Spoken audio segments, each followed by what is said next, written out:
No Sabres game tonight, but the team did hold practice earlier this morning. Mattias Samuelsson and Tanner Pearson were not participating, but Alex Tuch was at practice after missing yesterday's game with a lower body injury. And the Sabres Injury Report, it is brought to you by Hamburg Overhead Door. Is your garage door injured? Call the experts at Hamburg Overhead Door to get your door healthy again. Sabres, though, are right back at it tomorrow night when they host Toronto. And on the Leafs, forward Austin Matthews is having an MRI today to determine the extent of a knee injury he suffered last night. Around the league, it is just 2 games tonight. At 7, the Islanders host the Kings. Then at 8, the Oilers, they're in St. Louis versus the Blues. For the Bills, they made the signing of safety C.J. Gardner-Johnson official. And then for more on the Bills signings from the past few days, we have pieces up at our website, WGR550.com. It is snowing here in Buffalo, but we do have golf going on. The unofficial 5th major, the Players, is underway at TBC Sawgrass. Xander Schauffele sits in the lead at 10 under. For more on the Players, do tune in tomorrow morning at 4 Tee to Green. It is on from 7 a.m. to 8 a.m. from Western New York's PGA headquarters. And then in college hoops, the Bonnies, they're taking on Dayton in the quarterfinals of the A-10 tournament. The Bonnies are currently tied 22-all with about 3.5 minutes left in the first half. The winner of that game will take on the top seeded St. Louis tomorrow at 1 p.m. It's Paddock Chevrolet Sports Update. Paddock Chevrolet with you for the extra mile since 1935. I'm Zach Jones for Western New York's Voice of the Fan, WGR.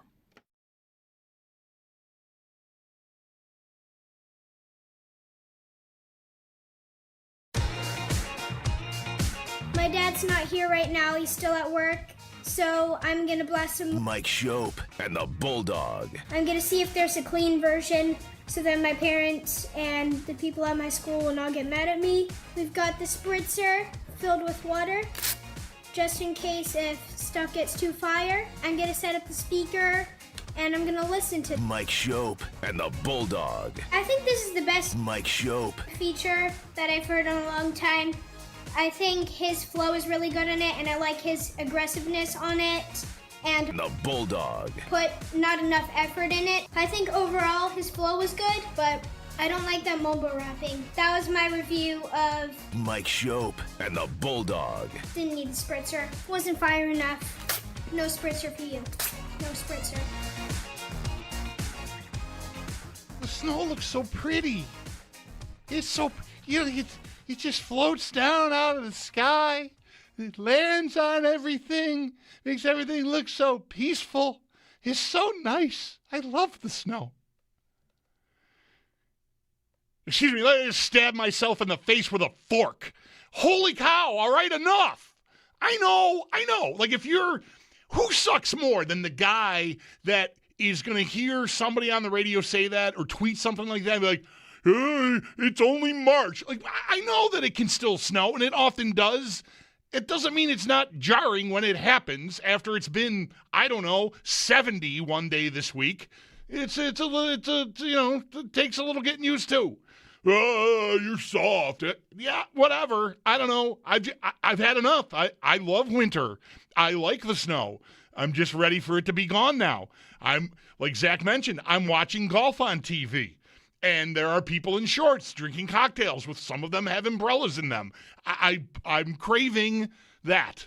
I've had enough of this, although I shouldn't be complaining. The sun is actually coming out here in Amherst. So this will all be a distant memory, until Tuesday when the temperature drops like 40 degrees again. We'll get through it. I know this is, what do we have? Idiot spring or fake spring or first fake spring is maybe what we just had. And now we've got, is this second winter? And then we go on from there. I love these lists. Like Facebook is great at these. Somewhere along the line, you get Hell's Front Porch. I imagine that's like mid-August when it's, like 98% humidity and 89 degrees and like it just spontaneously rains because there's just so much moisture in the air. Yeah, Hell's Front Porch. Anyway, hi, welcome. It's a Friday.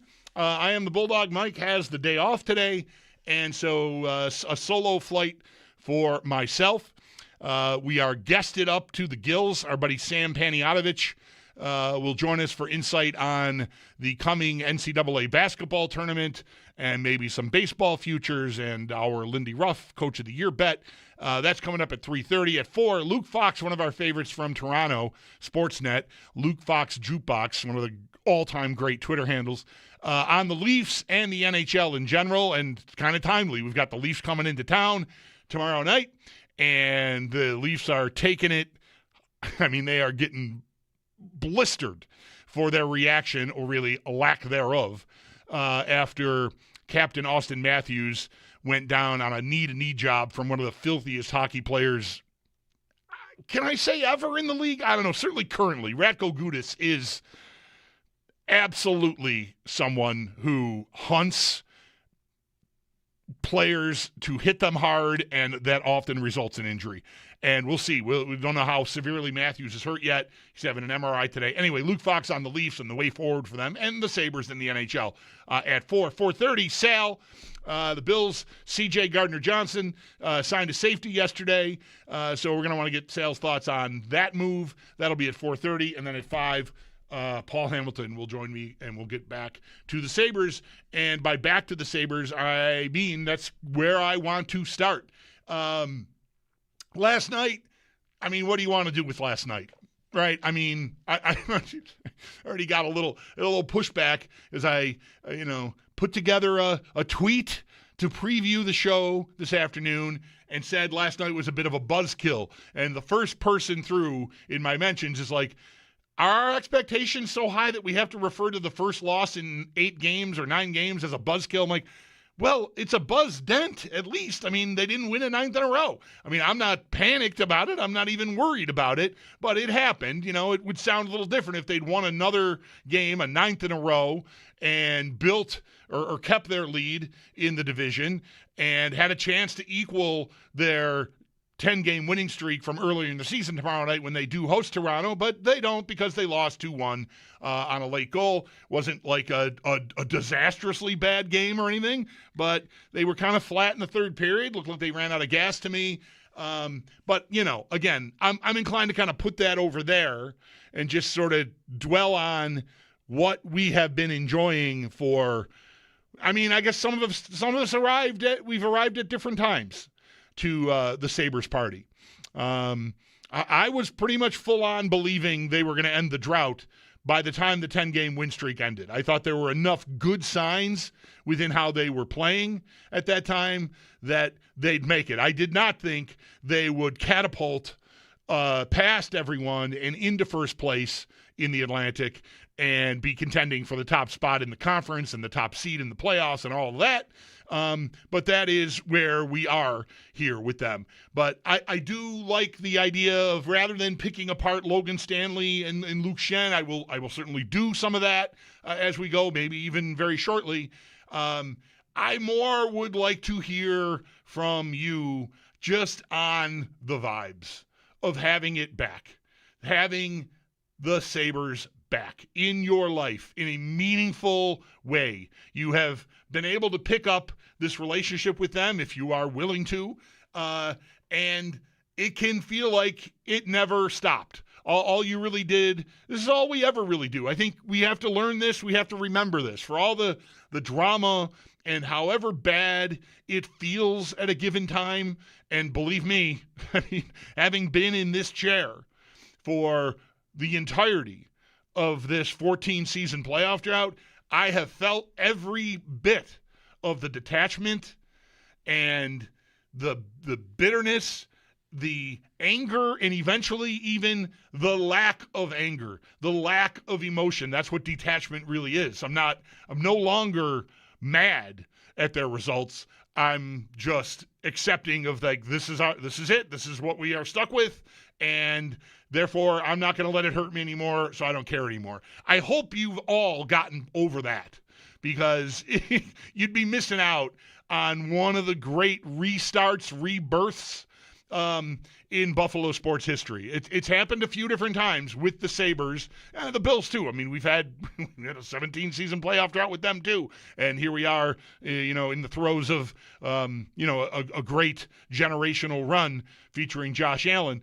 The Sabres, it can be bumpy, and it can really feel like it's not ever going to come back.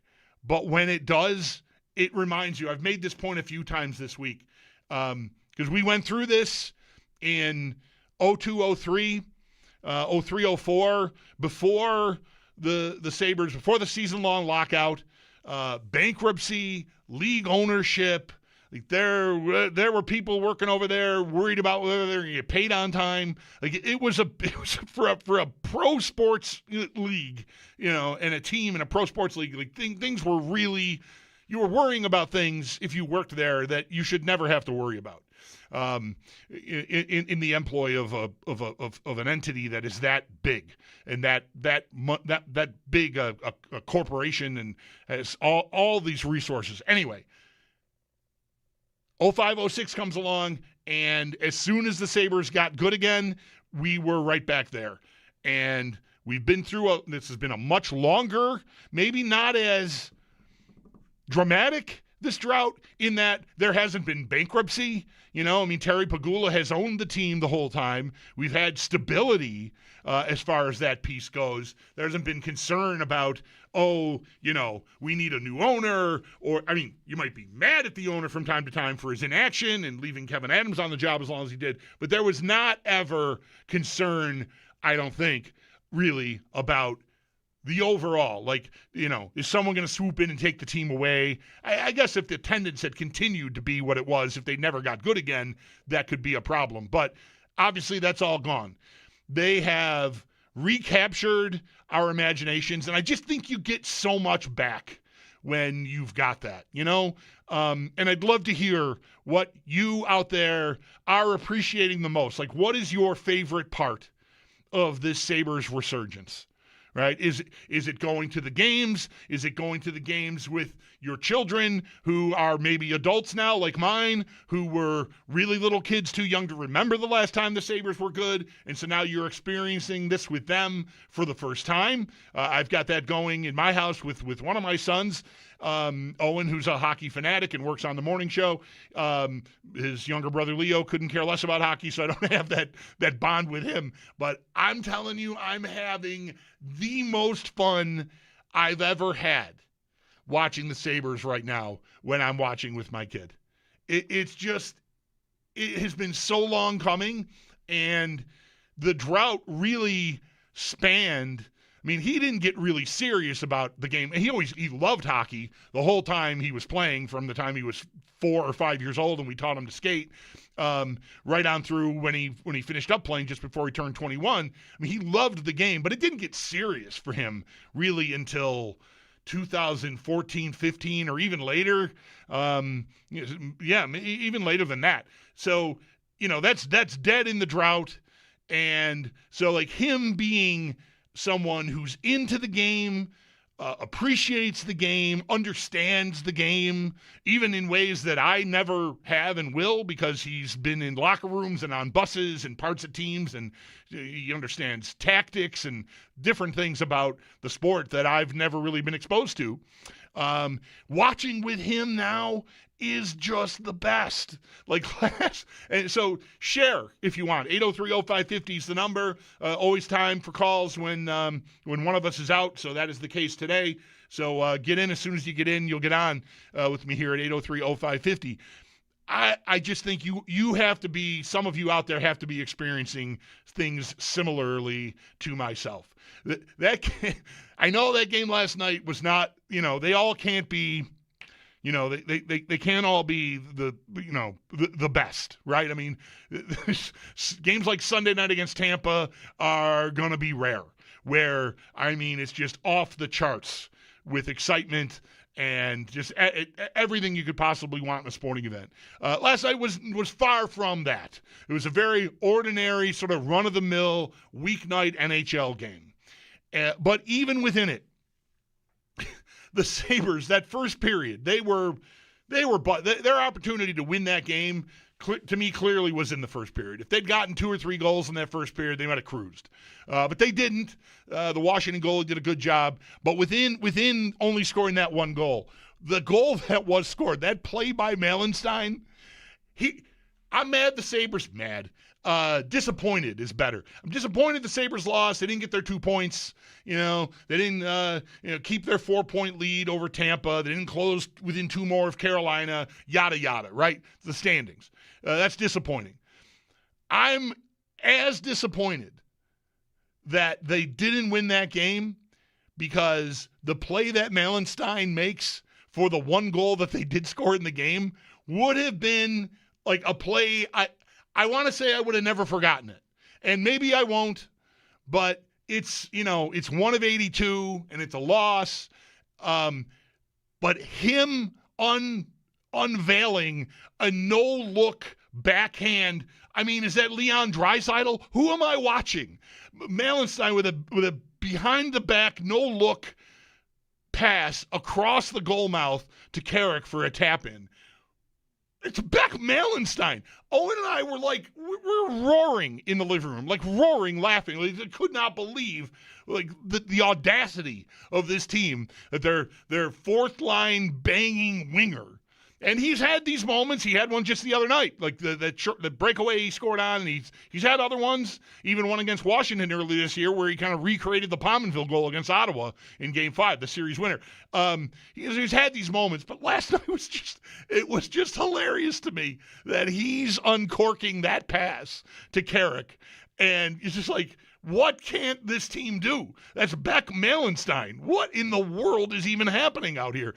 And because they end up losing the game, I kind of feel like that'll be, I don't know, some version of the pass that Josh Allen threw to Stephon Diggs in the corner of the end zone in Arizona in 2020.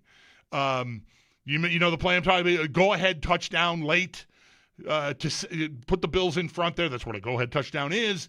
And it's like this great throw, this great catch, and it's a play we should be talking about for the rest of the year. But then Kyler Murray comes back on the field, and the Hail Murray is complete to DeAndre Hopkins, and Arizona wins the game. And this great throw and this great catch become like a footnote. Right? The only time he gets mentioned is in a moment like this where you go like, you remember some great plays that ended up not really mattering that much? Yeah, that's one. And I feel like Melenstein is going to be filed in that category, and that's too bad because it was such a super cool play.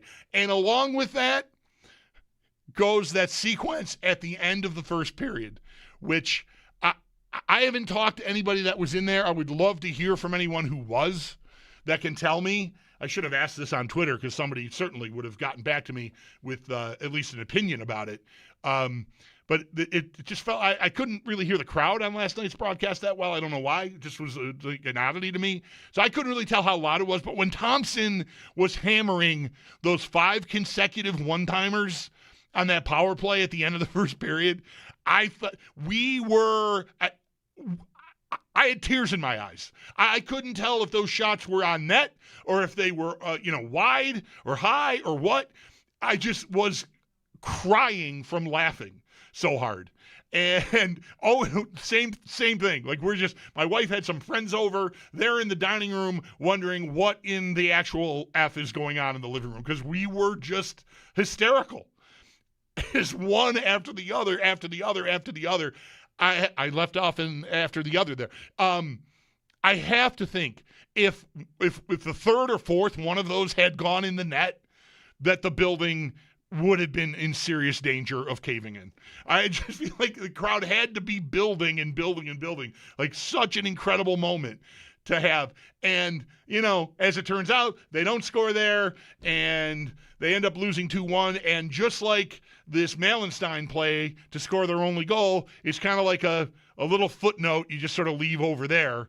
And it probably would have been that anyway because they didn't score a goal on the sequence. So I guess maybe I'm more disappointed they didn't score there, that Thompson didn't score there, or somebody didn't get a rebound or something, because I have never seen in an NHL game,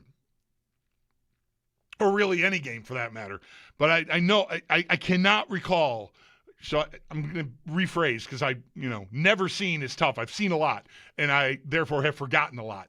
But I cannot recall ever having seen a player, Ovechkin, right, from his similar spot as Thompson. Thompson was a little lower, I think, than Ovechkin's, legendary spot there on the power play. I just have never seen a guy get teed up 4 times as quickly, and ultimately it was 5. There was one more, like after the power play ended, I think, that made it a total of 5. I just can't recall ever watching a guy get teed up that many times in that short a time span. Like one power play. And it wasn't even like over the course of the whole 2 minutes. It was just like this little pocket near the end of the power play where they just kept letting him hammer it. And so he did. And it was just the funnest thing to be watching and witnessing. And even Thompson looked to be laughing about it as he left the ice at the end of that shift and as the period was winding down. It was just such an incredibly cool moment. Within it, when I squeeze this in, because Owen made this observation, and I bet a lot of you did too, and I wholeheartedly agree with it. As cool as it was watching Thompson hammer one-timer after one-timer after one-timer after one-timer after one-timer there, I said them all. I won't do that again, I promise. It does kind of shine a light on what the limitations of the Sabres power play can be. The fact that Washington was willing to just give them that, I don't think those saves, easy for me to say, I'm not Charlie Lindgren sliding from my left to my right, getting in position for a 98-mile-an-hour one-timer from Tage Thompson. But it's pretty predictable. I mean, it's been a part of the Sabres game plan on the power play, and it absolutely should remain one. But it often is the only thing they seem to be willing to spend time trying to set up. And in that way, it can become pretty predictable. And 5 in a row definitely became predictable. I mean, I know Lindgren was honest about playing the position and was moving around, but he might as well have just stayed facing Tage Thompson, because the puck was going back there. It seemed no matter what, we're gonna tee this up. We're gonna make this work. And somewhere within that, there is a criticism to be made against the Sabres power play overall, because they just do not have enough. They don't have enough variety in what they're trying to do. So that was fun, but it also, I think, does leave a little room for you to be like, oh, come on. Can we find another thing? Can we find one other thing to do? Maybe 2 or 3 would be helpful instead of just doing this over and over and over again. But that said, the criticism takes a backseat. The fun of it was just awesome to watch unfolding as he's just hammering those shots at the net. But again, ultimately didn't score, and a late defensive breakdown leads to a 2-1 loss to Washington. And, a bummer. No 9-game win streak, no opportunity to equal this season's earlier 10-game win streak tomorrow, but a chance to get back on the right side of things with the Leafs coming into town. We saw Logan Stanley for a second game in this game last night, paired with his old teammate and frequent partner in Winnipeg, Luke Schenn. And I appreciate the Sabres' place in the standings. I appreciate that they've got new parts that they want to try out. I'm not eager to see Logan Stanley and Luke Schenn on the ice together again, ever. If it's necessitated because of injury, which is mainly why at least I think Schenn was acquired. I think Stanley was acquired to play meaningful minutes on the third pair with Kesselring or maybe eventually Connor Timmins. We'll see how that goes. I get them wanting to get both of these guys out there and see what we got. Let Schenn get acclimated. But there were some misplays. Obviously, the first goal was a misplay from Schenn to Stanley. And there were a couple of other times where they kind of had a tough time in their own zone. So let's pump the brakes on that. We'll see about tomorrow and what the Sabres might think they have coming at them from Toronto. Maybe they'll want toughness in the form of Schenn in the lineup still. Stanley, I don't think, comes out. But Schenn really is the one that I'm watching last night going, let's not do this again.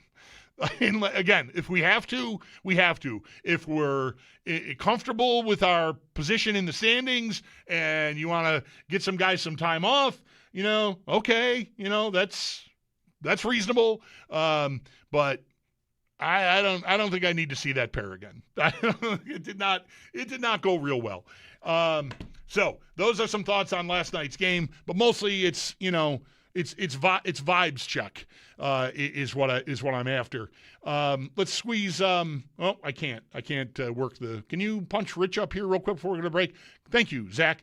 Rich, sorry about that. You're on the air here on WGR.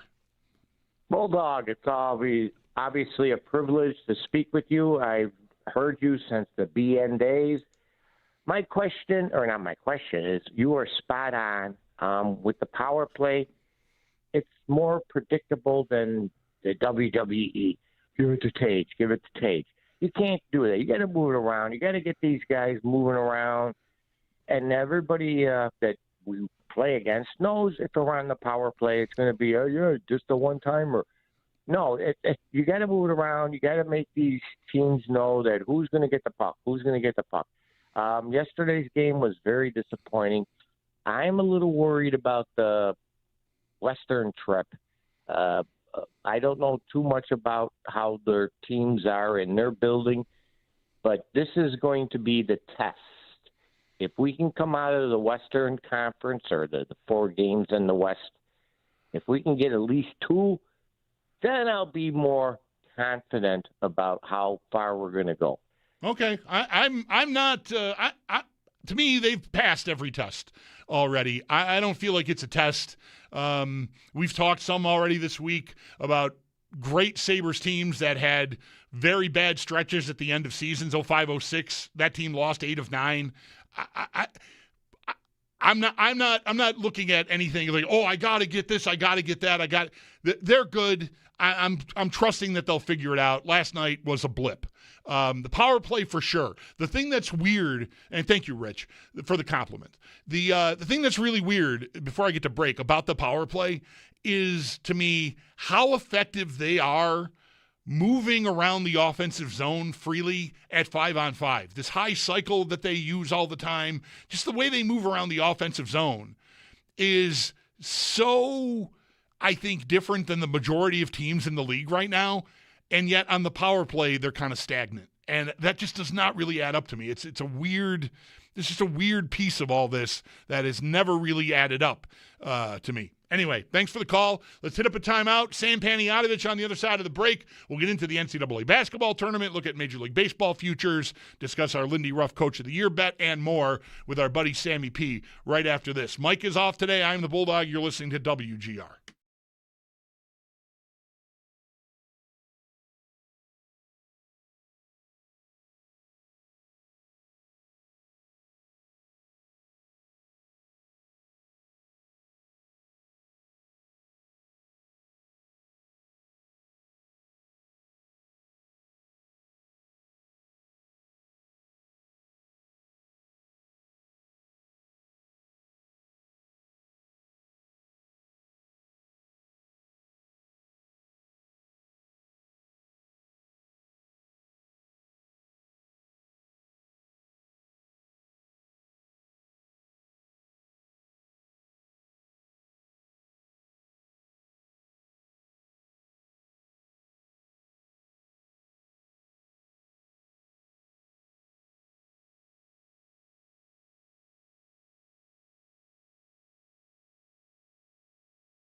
I mean, I feel like they were one piece away, and I think that I'm that piece.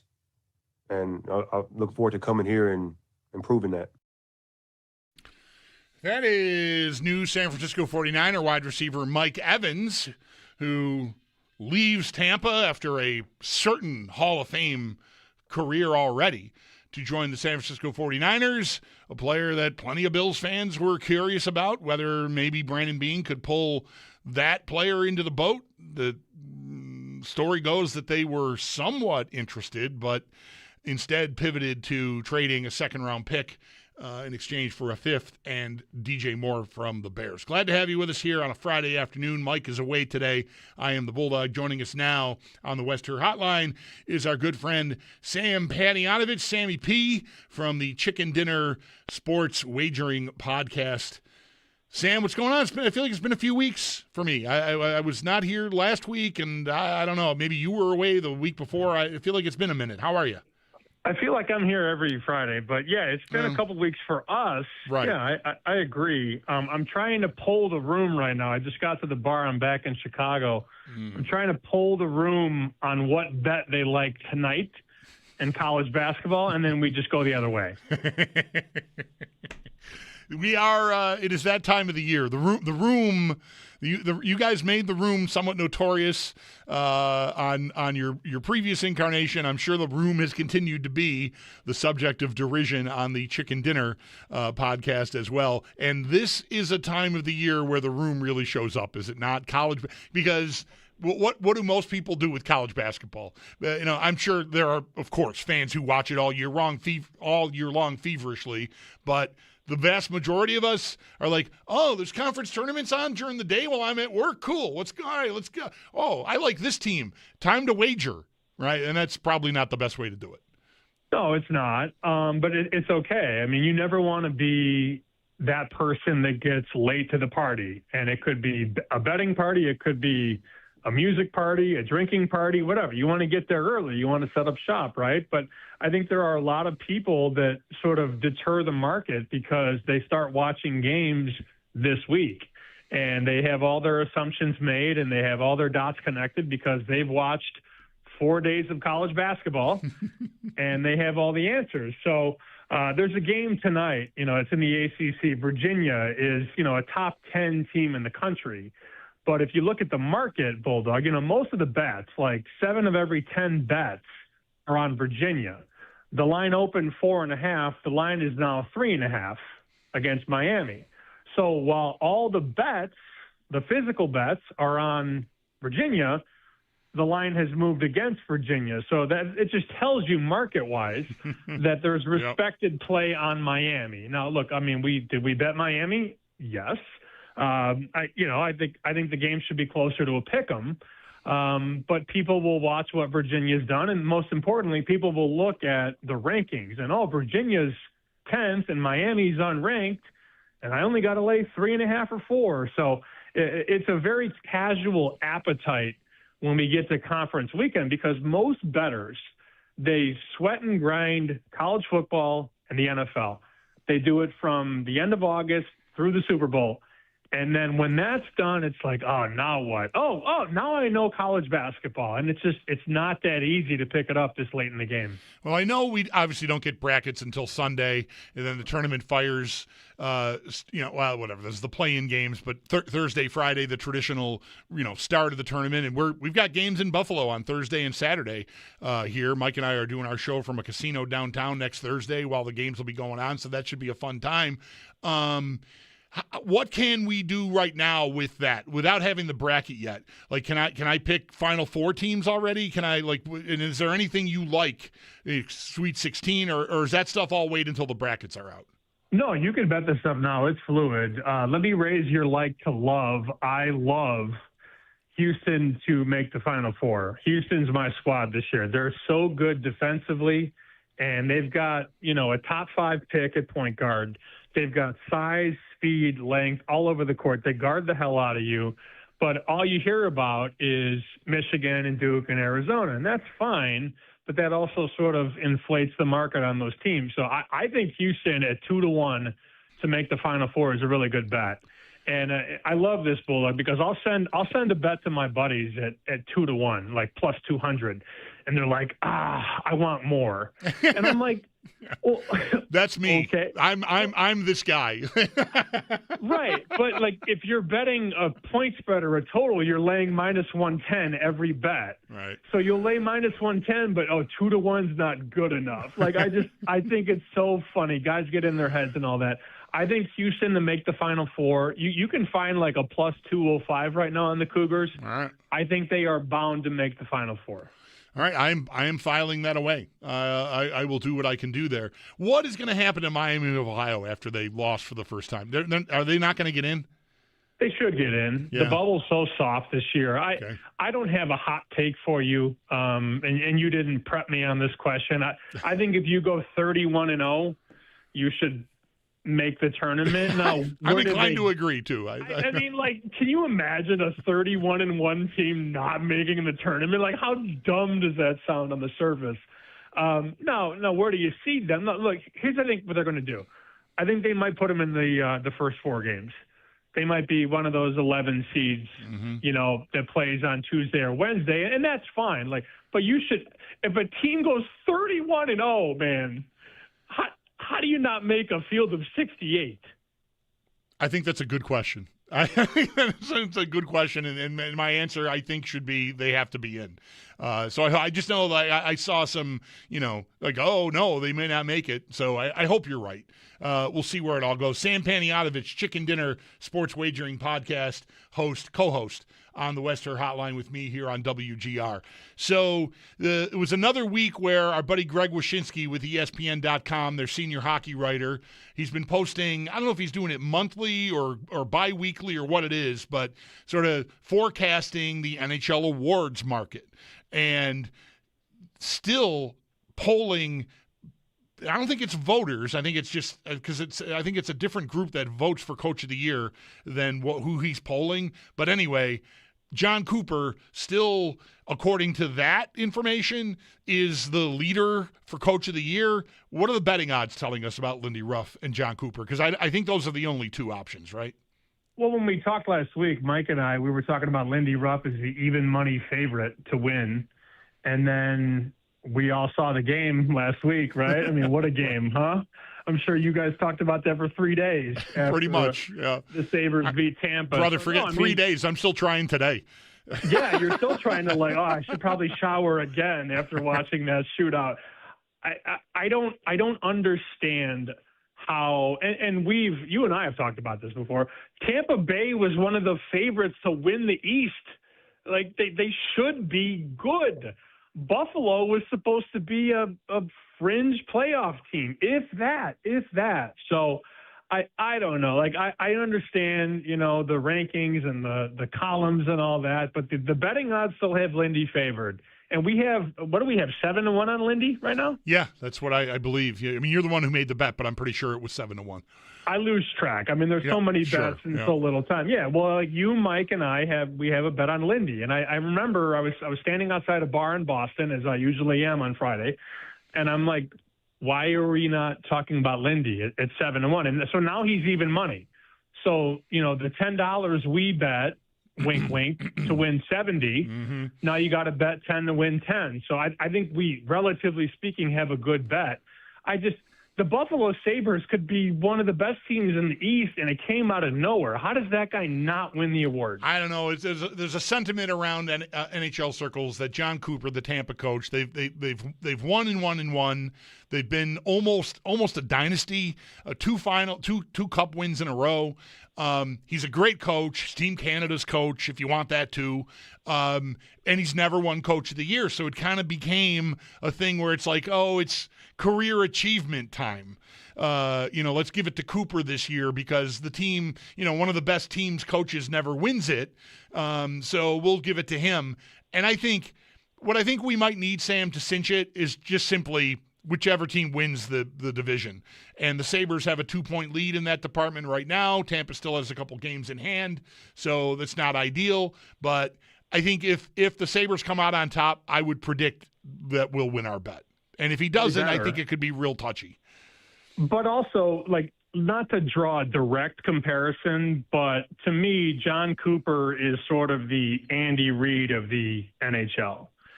He's got one of the best teams in the league every year. He's got multiple Hall of Famers. He's got all-stars everywhere. Yep. You know, you could coach Tampa Bay and they make the playoffs, right? I think what Lindy has done, and again, I'm an adopted Buffalo diehard hockey fan here. I don't know how Tampa's story is better than Buffalo's story, big picture. Yeah, I agree. I think we'll see how that evolves here over the next month. We got just about a month to go in the regular season, so we'll see. Moving on quickly, I wanted to pick your brain a little bit about Major League Baseball division winner futures. I mean, we're closing in on the beginning of the season. The World Baseball Classic is going on. I was looking at the odds today and found it, I guess, not surprising, but if people haven't looked yet, the Dodgers are like minus 650 to win the NL West, and everybody else is like plus money, and maybe Seattle is like minus 105. But everybody else, you know, all the other divisions, even the favorite is plus money. The Dodgers are just that good. That's pretty stunning to me. They're just so stacked, and I think there will be a lot of people. What the books are doing there is they're dealing you the Dodgers so you don't bet them, because people don't want to lay, you know, the average bettor doesn't want to lay 7 to win 1. That's boring. They want to bet 1 to win 15. So what they're doing there fundamentally is just sort of, they're trying to guide you toward a bet on San Diego or Arizona or San Francisco or whatever. Like, they want you to bet those teams because they know the Dodgers are going to win. The two sharp bets that I've heard so far are on the Detroit Tigers to win the Central.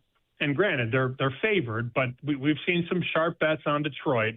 And then there have also been some bets, man, on the Cincinnati Reds to win the NL Central. Now, the two teams that everybody talks about are the Cubs and the Brewers, and then Paul Skeens helps the Pirate flavor.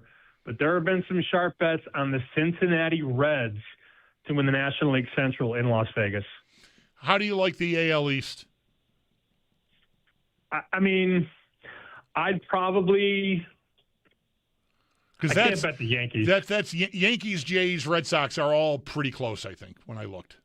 I don't love this bet. I mean, I would sprinkle a little bit on Boston. I think Boston over 86.5 is a decent bet. You're always going to pay the Yankee tax. And, of course, Toronto just went to the World Series. Right. So everybody likes Toronto. I think Boston can be a 90-win team that might, not miss the playoffs. But I think Boston over 86.5 is a good bet. I don't have a division bet for you. I think you fade the Yankee hype and the Blue Jay hype and bet over the Red Sox win total. All right. Sounds good, Sam. Appreciate it very much. Love you making time when you're back home in Chicago. Anything we need to know? Like, how often is the chicken dinner showing up? And I just want to make sure we're doing our best to hold up our end of our relationship here. Sure. Yeah, we got a Selection Sunday Spaces coming up this weekend. We're going to talk about the brackets and the lines once the bracket comes out. We're going to have a show up on Tuesday. And we bet Miami tonight, Bulldog, +4 against Virginia. Understood. And you're headed for Vegas for the start of the tournament, are you not? Yeah, when we talk next week, I'll be in Vegas. Well, that will be fun, I'm sure. Sam, thanks for this. Appreciate it very much, and have a good visit in Chicago. Thanks, buddy. See you. It's everybody, Sam Panayotovich. Chicken dinner. You find that on social media sites. Great intel into the wagering world from Sam and his partner, Joe Ostrowski. They've been very generous with their time and helpful to us. All right. Hit up a timeout here. We got time for a couple of calls if you're out there, 803-0550. You enjoying this Sabres joyride. We'll get into tomorrow's game. Yeah, that's right. We're at previewing the next game stage of fandom here on the show. Luke Fox from Sportsnet in Toronto going to be our guest. Talk about the Leafs and the state of things there. Austin Matthews' injury and all of it coming up at the top of the hour. So please do stay tuned for that as well. Mike is away today. I am the Bulldog, and you're listening to WGR.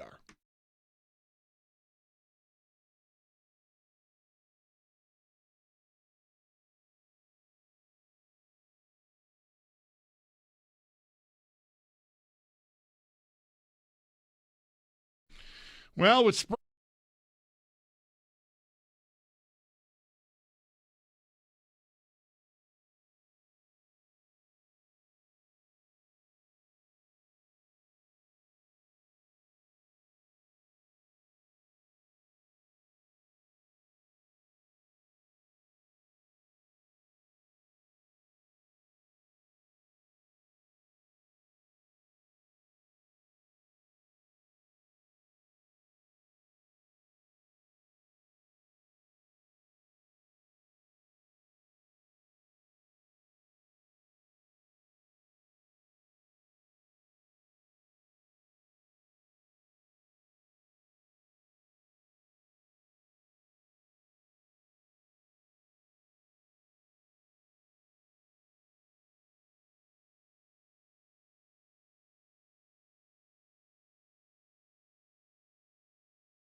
Sorry, just responding to a tweet asking why when someone tried to call into the show during the first segment, they ended up calling WBEN.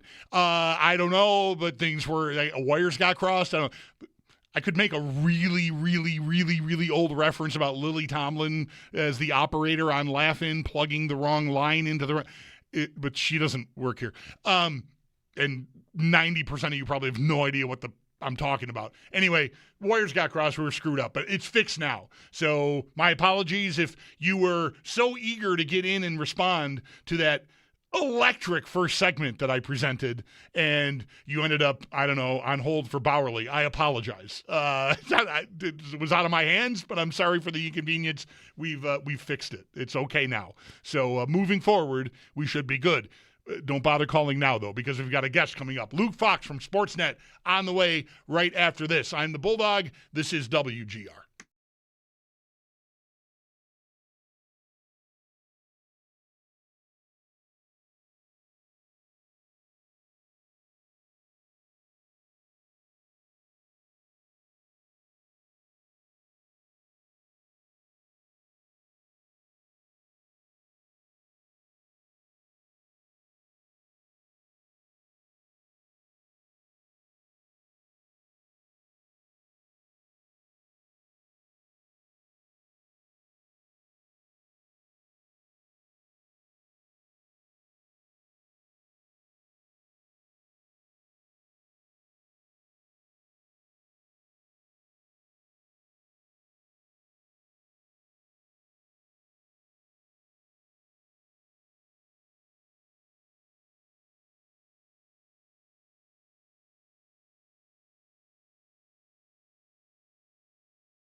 We've been living in sin so long, all the feels are gone.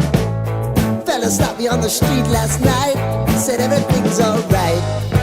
Roller coaster, make it through the day upright. It seems your meal ticket is gone, but life goes on. I could never imagine something better. Yeah, right. Now you're cooking on high heat in the middle of the street. Roller coaster, take me to a better time. Let's go.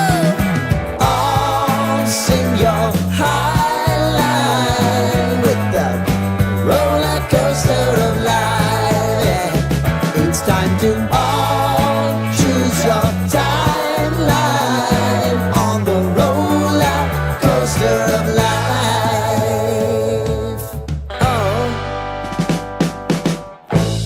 You seem to easily forget how to place your bet.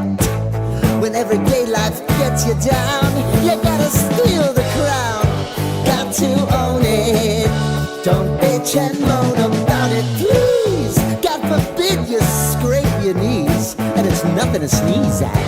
Oh, I've told you over and over again. You gotta get both hands around it and make your own plans. Roller coaster, it's taking over, it's about time. Oh, all sing your high line on the roller coaster of life. You've got to all choose your timeline with the roller coaster of life.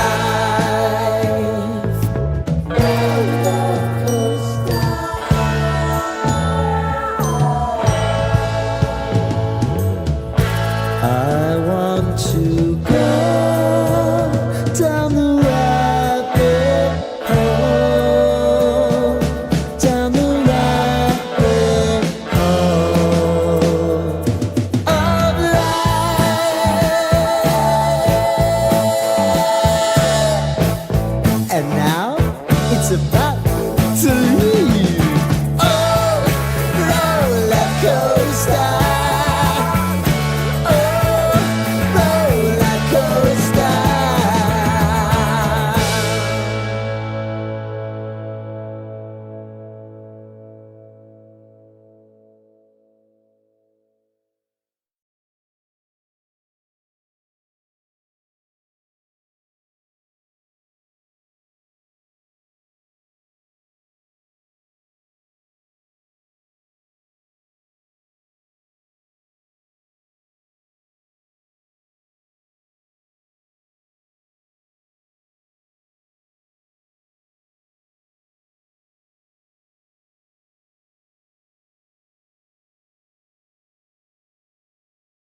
No Sabres game tonight, but the team did hold practice earlier today. Matthias Samuelsson and Tanner Pearson were not able to participate. However, Alex Tuch was at practice this morning after missing yesterday's game with a lower body injury. And the Sabres Injury Report, it is brought to you by Hamburg Overhead Door. Is your garage door injured? Call the experts at Hamburg Overhead Door to get your door healthy again.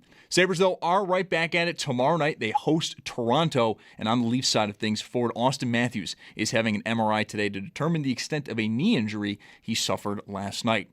Around the rest of the league, though, today, just 2 games in all. At 7, the Islanders host the Kings, and then at 8, the Oilers. They're in St. Louis versus the Blues. For the Bills, they did make the signing of safety C.J. Gardner-Johnson official. For more on all of the Bills signings from the past few days, we do have pieces up at our website, WGR550.com. Over in the world of golf, the unofficial 5th major, the Players, is underway at TBC Sawgrass. Xander Schauffele still sits in the lead. He's at 10 under. And for more on the Players, do tune in to tomorrow morning's edition of Tee to Green from 7 to 8 a.m. It's from Western New York's PGA headquarters. And in college hoops, the Bonnies, they are taking on Dayton in the quarterfinals. Bonnies do trail that game 54-49 in the second half. The winner of that contest will take on top-seeded St. Louis tomorrow at 1 p.m. That's your Paddock Chevrolet Sports Update. Paddock Chevrolet with you for the extra mile since 1935. I'm Zach Jones for Western New York's Voice of the Fan, WGR.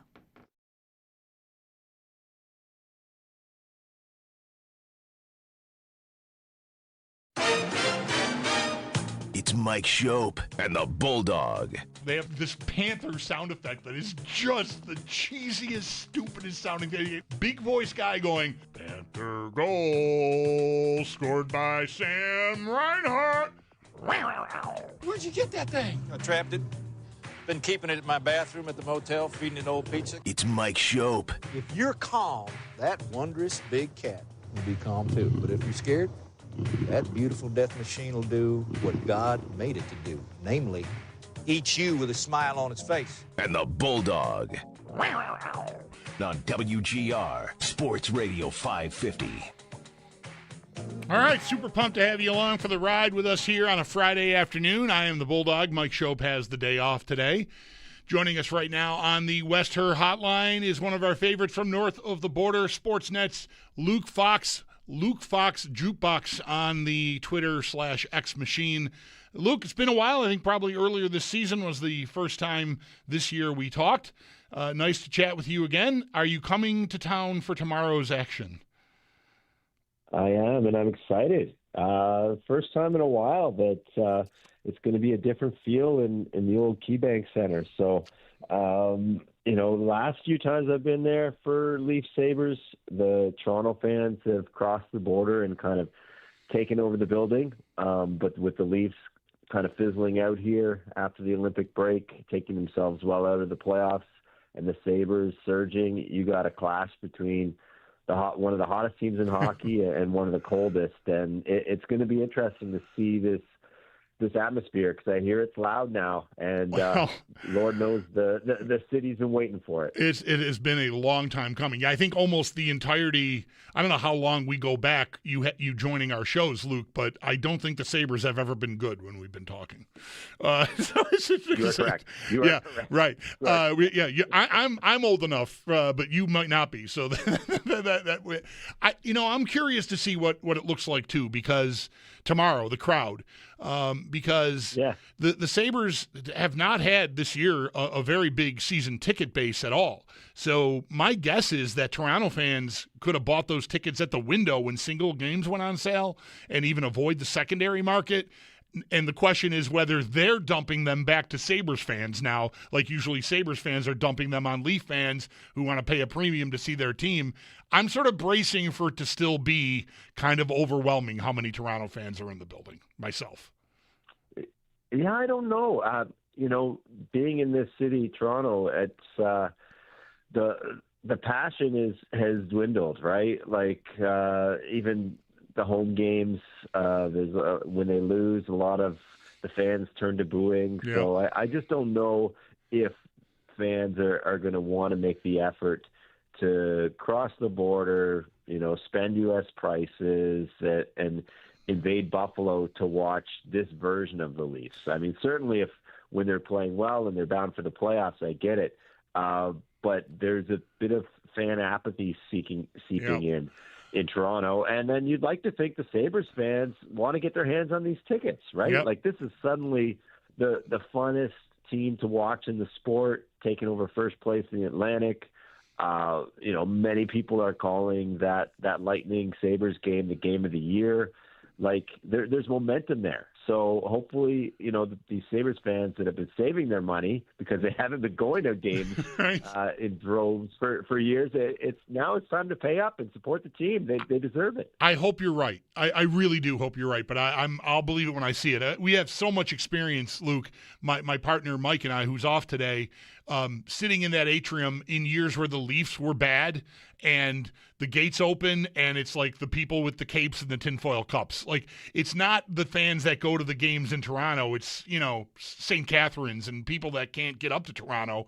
So I wonder, like, they have supported that team when they've been bad before in our building. So I'm sort of eager. I'm not positive of anything, but I'm really curious to see what it looks like.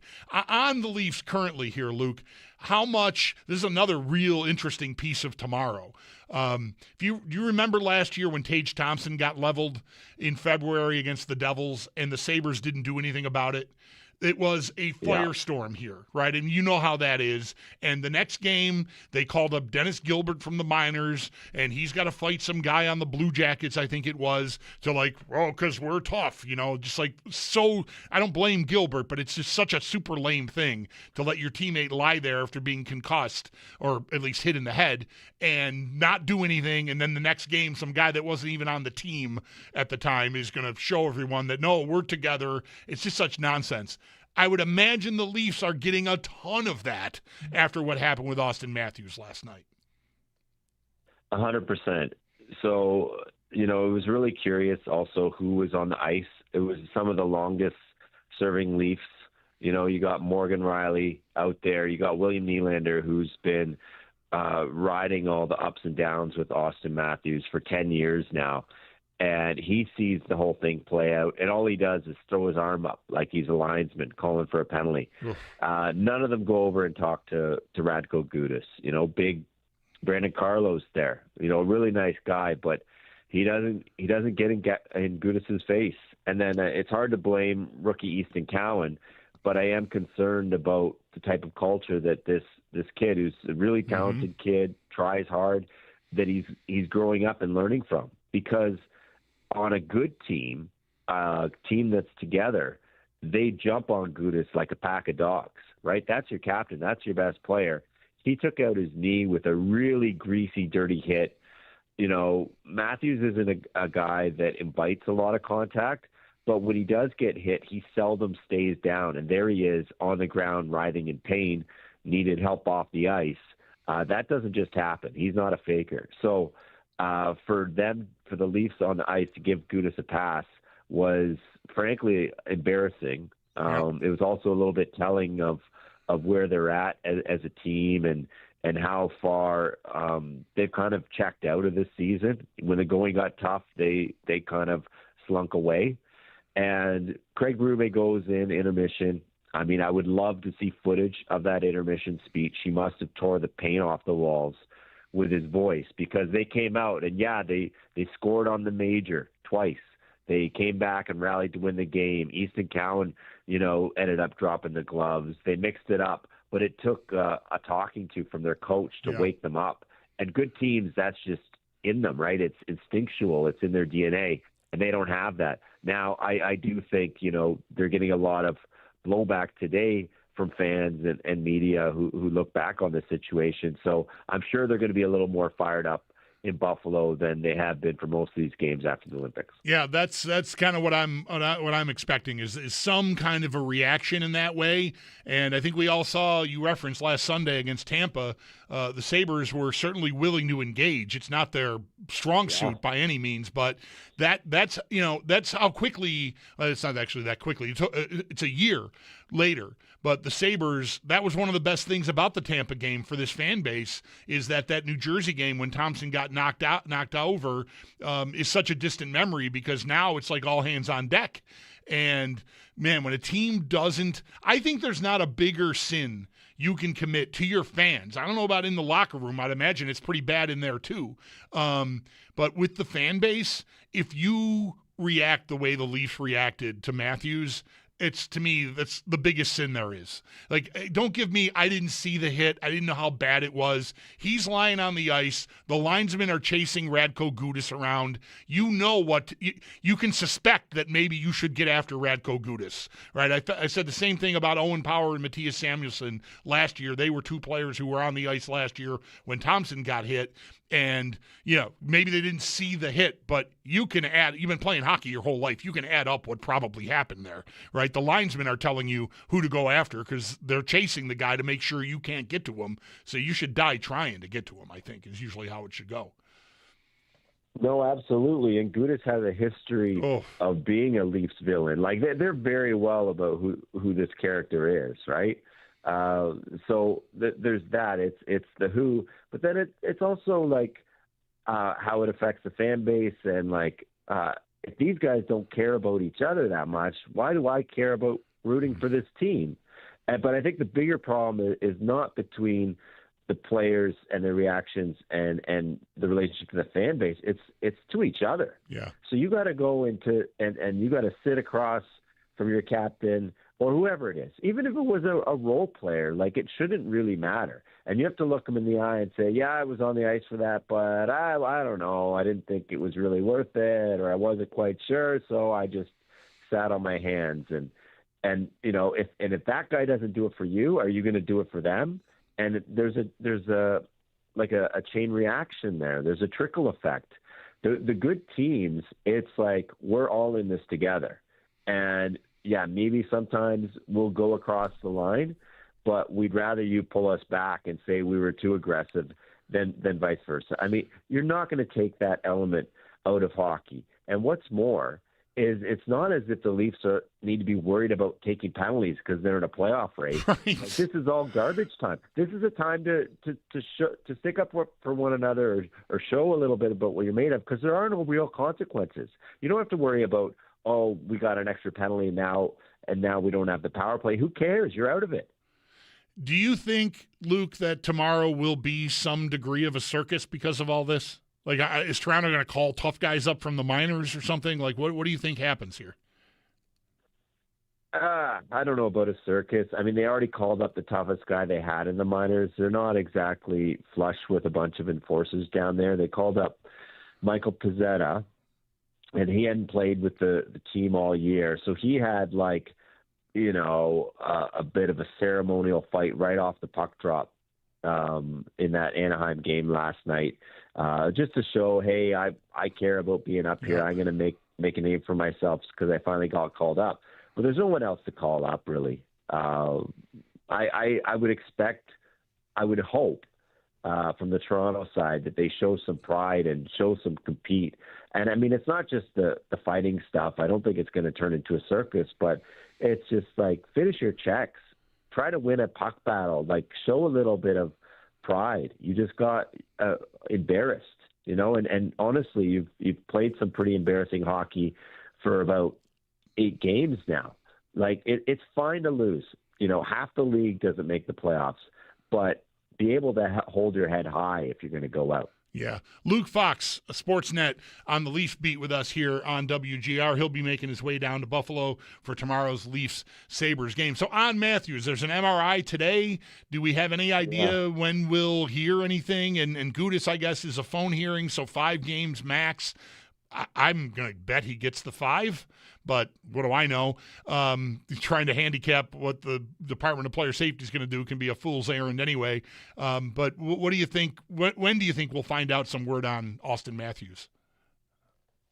Well, hopefully tomorrow morning. So the Leafs are going to have they took the day off today, so no one was available to talk to us pesky reporters, but they're going to have a full morning skate at 11:30 at KeyBank. So I would expect by then they'll have Matthews imaging done, and we'll get more of a timeline. If there's any thought that this is something that could require surgery or weeks of rehab, I don't want to play amateur doctor, but, like stretched or torn ligaments, then just shut them down. Of course. The guy's been through a lot. There's no point. You want to get a look at some of the guys you have in the farm system anyway. So I would guess that's what they do. But maybe it just looked worse than it was, and the images come back negative, and he's good to go in a week. But I would say that if it's anywhere borderline, they'll shut him down. But yeah, tomorrow morning, hopefully we get word, and I wouldn't be surprised if we hear this was just a phone hearing, so we might hear word on the length of the suspension tonight. And this guy has a history. I'm a little bit surprised that they didn't do in person, and I wonder if that's because the refs did their job. They threw the book at him as much as they could in terms of kicking him out of the game and giving him a major. So sometimes player safety, they don't like to say it, but it feels like they chase it if the refs missed it, but the refs didn't miss this. Right.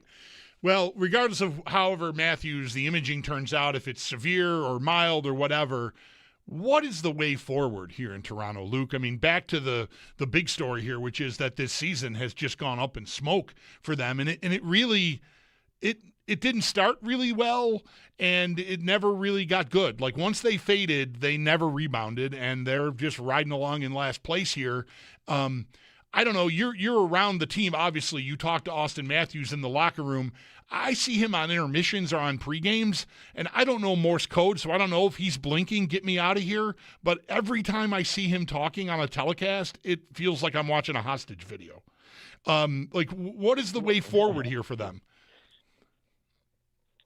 Well, the way forward might be taking some steps back, because these things are cyclical, and I've followed them closely, and even early in the season, it didn't feel like their year. And injuries played a part of that, sure, but I think when you step back, I think it's more a changing of the guard. The Buffaloes are young and hungry and coming up, and guys signed to reasonable contracts. Detroit Red Wings are finally taking a step this year. Montreal looks like it's going to be a force for a number of years, having a young, exciting, fast core locked up. Ottawa, if they can get goaltending, are going to be in the conversation. A one-year blip is not out of the question for the Florida Panthers because of missing Alexander Barkov for basically the entire year. We'll see if he makes some sort of late return here, but that's your MVP, and he didn't play all year. Yep. So that seems a little more feasible. The Leafs feel like there's too many holes to fix. I would say they probably need 2 puck-moving defensemen. They have a blue line locked up, but they're all old. They all have injury history. The guy that's supposed to be their number one, Morgan Riley, has been miscast. The bounce-back year never happened. He's been a disappointment, and he has full no move. Hard conversations are going to be had this offseason. I don't think they've been had yet, but is there a path forward to build around Nylander and Matthews, supplement those guys, and try to get back in the conversation? And even at that, I think it's more playoff relevant, not Stanley Cup championship contender relevant. And I think that would be delaying the inevitable, which is you're going to have to make deeper cuts to the core eventually, restock the cupboards, and take another run at this, because I just think their time as the Atlantic big dog has come to an end, and other teams it's their turn now. I made my crack about Matthews and what the interviews look like on TV. Is there in your mind any credible reason to move him? Do you think that that's on the table for the organization or not? I don't think this summer, but I think they're going to have some frank conversations with him. I think he's enjoyed, winning the gold medal, winning 3 Rocket Richard trophies, a Hart trophy, having the 69-goal season. He's enjoyed all the individual stuff. And I do think he's ready for some team success. And he has to believe that the Maple Leafs have a plan that he believes in, better wingers, a coach that sees the game that he does, which I don't believe he sees. Him and Berube want to play the game the same way. And if there's a path, I think he'll be willing to give it a shot for another year or two and see where it takes them. But if not, I do think that we might see him enter his Quinn Hughes year, which is next year, the year before, his walk year. He's only got 2 more years left on his deal, and you have to be proactive with him. And if he doesn't feel the team is going to win, and his prime is dwindling, and now, as we saw last night, the injuries are piling up, the career doesn't start to feel as long anymore, and you want a championship. Yep. You want your name on that big silver thing. I'm sure the gold medal only fueled him towards that, and how good that felt. I've never seen him happier. So maybe there's a path where it's not like I'm going to ride this out and sulk my way out of town, but have a frank conversation with management and say, can you work to find me a different destination that's more ready to win? Yeah. But I think the first choice is to give Toronto another crack. But there's a lot of holes in this roster that need to be filled to make that legitimate, in my mind. Do you expect new people to be in charge of filling the holes? Like, is there a GM and coach house cleaning coming, do you think, or no? I'm hearing different things. I think there should be. I think there should be for sure. I would say that Trey Living might be a little safer than Berube. And at the deadline, I asked Trey Living, who's always backed Berube, what do you think of the job the coach has done? And he said, Craig's a terrific coach. But his next sentence was, but it hasn't worked. And it hasn't. Some people might say the Winnipeg Jets. I would say the Toronto Maple Leafs are the most disappointing team this season. And it's not all injuries. It's style of play. It's a disconnect between front office and coach and players, organization and the fan base. I do think a refresh is in order. I think that is the front office. I think it's the bench. I think it's everything. But I don't know for certain that Keith Pelley, who runs MLSE, is willing to do that just yet. Did it really go wrong with the last big move here to move Marner out? Like, did that have to? I mean, I know, like, year over year, it's the same story, only a couple of round one wins, so the disappointment. But, I mean, I don't know. No one can be pleased with what it has looked like this year with no Mitch Marner on the team, I think. But how much of the blame for the year do you think traces back to them divorcing from Mitch? Yeah, a good chunk. But, I do think you can't just circle that and shrug your shoulders and say, hey, we didn't have Mitch, so we can't do it. I think he was a tremendously mismanaged asset, and they scrambled late to try and get something. They did get Nick Waugh, and then later they flipped Nick Waugh into Colorado's first and fifth, down the road. So it's not exactly nothing, but it's almost nothing because you can't let a superstar walk in his prime like that. And they gave him a full no-move clause in the final year of his deal, so they gave all the control over to the player, and that was a decision made by Kyle Dubas before Trey Living took over. But they were always a little bit late on the decision-making, and I think they've been late on Morgan Riley. And hopefully they've learned their lesson and they won't be late when it comes to deciding where to go with Matthews here. But yeah, that was a major step. But then you also have all this cap space, and then who do you give Mitch's money to? Matthias Michelli, Dakota Joshua, these guys, Michael Pezzetta, who got called up, like a few guys, and they tried to do it by committee. And the Flyers, they took on guys, didn't really pan out either. You mentioned Pezzetta getting called up yesterday. Do we know, are they going to call someone else up for this game tomorrow with Matthews? Obviously not. I mean, however severely he's hurt, I imagine he's out for tomorrow. Do they need to call another guy up? I ask because there's a kid from Williamsville who played a lot of minor hockey as a junior Sabre here in the area, Matthew Barbolini, who's been on the Marlies since I think late last year he got there, and he's been there all year this year. I mean, he's not like any kind of a hot prospect or anything, but I wonder if he's someone who might get a look.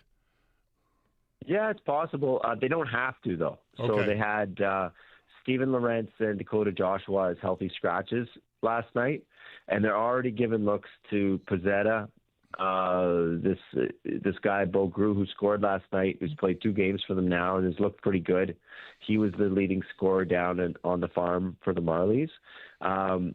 So he's looked pretty good. I imagine he'll be in the lineup. They're giving Jacob Quillen, another Marley, a look here. So they already called up 3 Marleys, all forwards. I guess there's a chance if they want to continue to scratch Lorenzen and Joshua, but they don't have to. They could easily just plug one of those veterans in. All right. Well, if this Barbolini kid shows up at any point here between now and the end of the year, just tell him all his friends in Buffalo are watching and rooting for me, will you? Okay. Yeah. No. You know what? I really enjoy chatting to the guys that get called up because the veterans that feel defeated and understandably, feel like it's a lost season, but there's still these feel-good stories from the AHL when these guys get their chance. They're hungry. They're happy to get that phone call. So it's kind of like little silver lining stories amongst the general Maple Leafs misery that is this month. Totally feel you. Our Paul Hamilton understands exactly what you mean, believe me, after all these years of walking into Sabres locker rooms with nothing. Like, what do I even ask you people anymore? I don't even know what to – and they don't know what to say anymore either. All right, Luke, thanks so much for the time. Safe travels down here tomorrow for the game, and, really appreciate catching up. Yeah, I'm excited. I hope the atmosphere's off the charts there tomorrow night. All right, good deal. Luke Fox, Sportsnet on the Leafs, tomorrow's opponent for the Sabres. We'll hit up a timeout here. Sal Capaccio will shift gears like we effortlessly can and get some football in. The Bills made a signing for their secondary yesterday evening. C.J. Gardner-Johnson, a pretty somewhat notorious player in the league. It's a name I think a lot of casuals know. He's got a lot of flair, a lot of personality. We'll get the lowdown on what Sal thinks about the move as we continue right after this. Mike is away today. I'm the Bulldog, and you're listening to WGR.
No Sabres game tonight. The team, though, did hold practice earlier this morning. Matthias Samuelsson and Tanner Pearson were not participating. Alex Tuck, however, was at practice after missing yesterday's game with a lower body injury. And the Sabres injury report, it is brought to you by Hamburg Overhead Door. Is your garage door injured? Call the experts at Hamburg Overhead Door to get your door healthy again. The Sabres, though, are right back at it tomorrow night. They play host to Toronto. And on the Leafs, forward Austin Matthews is having an MRI today to determine the extent of his knee injury he suffered last night. Around the rest of the league, it is just 2 games tonight. At 7, the Islanders host the Kings. Then at 8, the Oilers, they're in St. Louis versus the Blues. And over to the Bills. They did make the signing of safety C.J. Gardner-Johnson official earlier this afternoon. And for more on all of the Bills signings from the past few days, we do have pieces up at our website, WGR550.com. And we'll get more on the Bills. Sal Capaccio joining the show next. In college hoops, the Bonnies fall to Dayton in the quarterfinals 68-63 in what is Mark Schmidt's final game at St. Bonaventure in his 19th season with the program. Dayton will take on top-seeded St. Louis tomorrow at 1 p.m. in the semifinals. And then coming up later tonight, right here on WGR, the Bandits, they host Colorado. Game time at 7:30. Pre-game will start again right here on WGR at 7.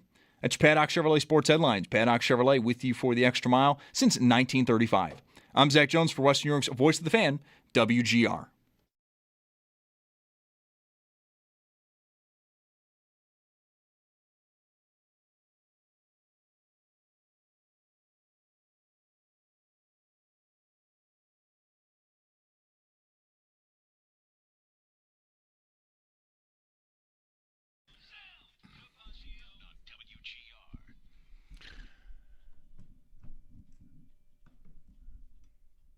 I really wanted to give Sal the day off.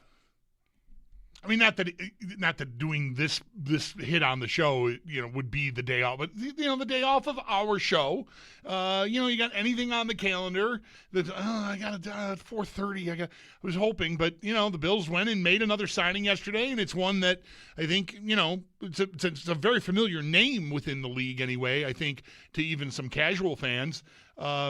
C.J. Gardner-Johnson to run in tandem at safety, I assume, with Cole Bishop. And so here is Sal for a few minutes to just sort of give us the lowdown on what he thinks this is all going to mean and how it'll all fit together. Good afternoon, Sal. How are you today? Pretty good, Bulldog. I'm just really happy it's you and not Bowerly welcoming me to the show right at this point, to be quite honest with you. So this is good. We're off to a good start. If you weren't with us earlier, for some reason, phone calls to this show when I started at 3 o'clock, all excited about the Sabres, and like, oh, come on in and tell me what you're enjoying about this resurgence of the Sabres. Every call went to 930 WBEN. We don't know really why, but we fixed it. I don't know what happened. So anyway, I want to know what it was like on their end. That's what I want to know. What it was like. Right. Yeah, Like, did someone even make it on the air? Even I wonder, right? Did they? Anyway, well, C.J. Gardner-Johnson. This happened right before the hockey game started last night, and he's a name player in the league. Maybe not always for the best reasons. He's bounced around a lot, and I'd like to get into why you think that might be, but. This is a hole that's filled. We talked yesterday, and I said, I'm kind of surprised only 2 additions so far on defense. Well, slowly but surely, here's a third, and I assume this is a starting caliber player, right? Yeah, interesting player, too. I mean, there's been a lot of just talk about his personality, what he brings to the field, the edge that he plays with. He's also a guy that's made plays. I mean, he led the league in interceptions just a few years ago with 6 in 2022. And I think he missed a few games that year, too. He had 6 again in 2024 and won a Super Bowl with the Philadelphia Eagles. I mean, the guy can be a ball hawk for sure. The way he plays, he's kind of fearless. He gets under your skin. There's no doubt about that. That's been a lot of the talk today. And I agree with you. I think he slots right in as a starting safety next to Cole Bishop.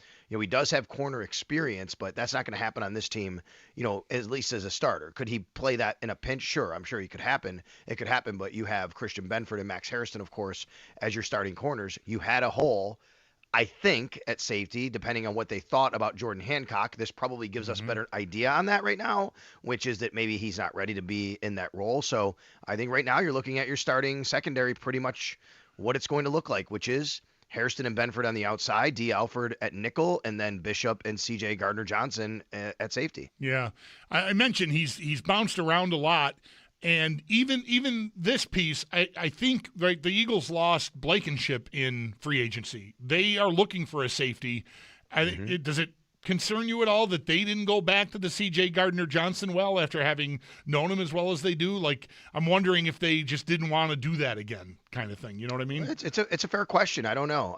We don't know what the money was for either side, right? What he's looking for. And you're right. I mean, he's bounced around. I mean, the guy's been in the league 7 years, and he's already played on 5 different teams. But that counts the Eagles twice, I guess. 1, 2, 3, 4, 5 teams. Went to the Eagles twice, so moved around 6 times, essentially.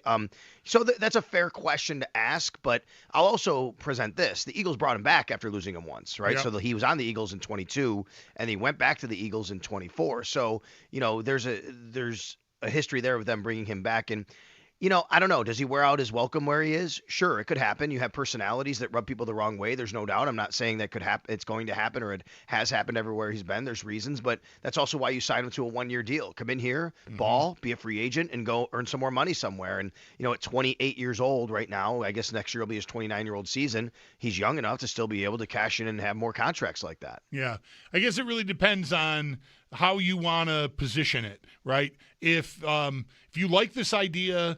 He's got attitude, right? He's got flair and moxie. And if you don't like this player, then he's a headache, and he's going to complain about how he's being used or whatever. I think it's really interesting that this is a player who has been available numerous times, and now with no Sean McDermott, like this is the first player in a while I feel like that they've gone out and acquired that had this level of notoriety for just the personality and the trash talking and the style of player that he is. And I wonder if it's a player that just would have never had a chance here with McDermott as the coach. It's funny. I've heard this a lot, and I've had this discussion with you and other hosts, and I've read about it, and I certainly think it's a fair question. I don't think it's out of the realm. I also think maybe we've gone a little too far in thinking this, and the reason I say that is because there have been players here, and maybe they didn't acquire them quite like this, right? You're right. This is the difference with C.J. Gardner-Johnson is he has this reputation already. He's bounced around the league, and the Bills went out and got him, right? So, but the Bills also kept a player like Stephon Diggs on their team that had a bit of a reputation. But I'll look at a guy, and I know this is totally not the same player. Alec Anderson plays on the edge a lot, right? And yet the Bills, he's been with Sean McDermott, and they've had him, as a player. Michael Hoyt under Sean McDermott, they went out and got him last year. He was a guy known to bring the energy, get under players' skins. We saw that in the Carolina game the first time. So I personally don't want to say he would never be here under Sean McDermott. I don't think that's the case. I do think, though, that might be a little bit more of an opportunity here for players like this to say, look, we're going to kind of get maybe from point A to point B to sign him a little bit quicker than we normally would. It is also fair to point out in that same context, Sal, that there is a different defensive scheme here now. Not that Sean McDermott wouldn't have needed a guy who takes the ball away playing safety, but, it's possible his skill set just fits better in what Jim Leonhard wants to do with this defense and with the safeties than maybe what Sean McDermott wanted to do with them. That's right. I also point to Jordan Poyer. Jordan Poyer, he came back here, and he had a few times where he was considered by, fan bases. He even hit Keon Coleman, remember, when he was a member of the Miami Dolphins. And, and he came back here. So, like I said, I don't want to lean all the way into that, but I agree with you on this premise, too, which is what did Jim Leonhard say about defensive players and who he likes to coach? He does his best with guys who don't fit into a box, is the way he put it. Positionless players. This is C.J. Gardner-Johnson. He's a guy that has played inside. He's played safety. He can do kind of anything you need him to do, and he kind of totally fits that prototypical guy that Jim Leonhard was talking about when he met with the media the first time. So it looks like, at least starter-wise, the secondary is filled out. What's next on the list here? I heard Trapasso and Geary were in all week and the week before, too, ahead of our show here on WGR. And while they were on today, L'Jarius Sneed was released by the Tennessee Titans, and they spent a few minutes talking about that and whether that would be a fit. Any thoughts on whether the Bills should throw a line in the water on him as maybe a Tre'Davious White depth outside corner replacement? Sure. I mean, he's a little bit younger than Trey White. He's 29 years old. He just turned 29. That's a player that's familiar with one of your rivals in your conference, Kansas City. Obviously, had some good years there. He's had, I think, some injury issues over the last couple of years. He's only played 12 total games over the last couple of years in Tennessee. That's got to be something you look at after playing pretty significantly the years before that. I wonder, they're moving on. What is the reason for that? It would be just a depth piece here. I don't know how much he's going to cost. It can't be too much. Honestly, I would maybe revisit Trey White before I did that. Okay. I'm not saying it would be a guy that you would be against having. I don't know what the money would be. You can't pay Trey White what you did last year.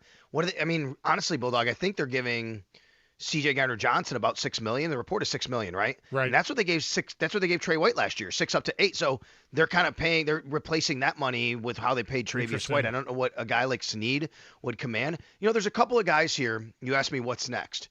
Well, I think you have to figure out a couple things. First of all, we don't know what they think about Dorian Strong, right? Dorian Strong could factor into this. He had neck surgery. He said he's going to come back, but he did have a pretty, devastating neck injury, and we don't know. Does the team think that he's going to be available and come back and play? That matters as far as how they approach it. And then the other one is, honestly, what do they think about Dorian Williams? Do they think Dorian Williams is truly the starting inside linebacker next to Terrell Bernard? Because that's the spot I go to next, which is, I wonder what they do at linebacker, because if they feel Dorian Williams, fine, they can feel that all they want. But I also say, under this regime, under Brandon Beane, they drafted Tremaine Edmonds as a young linebacker to start right away. Now, I know Matt Milano was actually drafted right before Brandon Beane got here, but he took over that rookie year under Brandon Beane's leadership and played for a long time as a young linebacker. Terrell Bernard was drafted and then inserted after a year as a young linebacker. I wouldn't doubt if they look in the draft for a good linebacker to put next to Terrell Bernard, and then, hey, let's have him compete against Dorian Williams. But I think that might be the next spot on the list they have to look at. All right, Sal, what's the weekend looking like? We are in an outdoor hockey tournament this weekend. I think it's going to be snowing and windy, so maybe a little out of sight. Where's that? Is that Riverworks or where? Well, Riverworks is part of it, but tomorrow we're in East Aurora. You ever go to the East Aurora yes, outdoor rink? I have been there. Yes, Owen played there when he was a skater still, like maybe the first or second year he was playing hockey. We played there. Yeah, so East Aurora, and then we'll see where it falls on Sunday over the weekend. So that's good. I'm also going to be the MC for the Make-A-Wish Gala with Melissa Holmes from Channel 2 tomorrow night, and that's always a great event. We raise a lot of money to help Make-A-Wish and the foundation up there, so that's tomorrow night. So a lot going on this week, and we try to stay busy, as you know, Bulldog. Of course, Sal. All right, man. Thanks for this, and have a great weekend, and we'll touch base next week. All right, you got it, buddy. Thanks a lot. That's our dude, Sal Capaccio, on the West Her Hotline. His appearances are always brought to you by New York's only outlet liquor. When you need to stock up, it's the place to buy a case. What's your outlet? Any thoughts on anything Sal and I just talked about? Feel free. The phones do work. You won't be asked for your opinion on whatever Tom Bowerly's talking about today. I hope. I feel pretty confident that won't happen. 803-0550 is our number. Anything on the Sabres, of course, still open season there as well. Paul Hamilton will join me for more on the Sabres at the top of the hour. Mike is away today along with Zach Jones. I am the Bulldog, and this is WGR.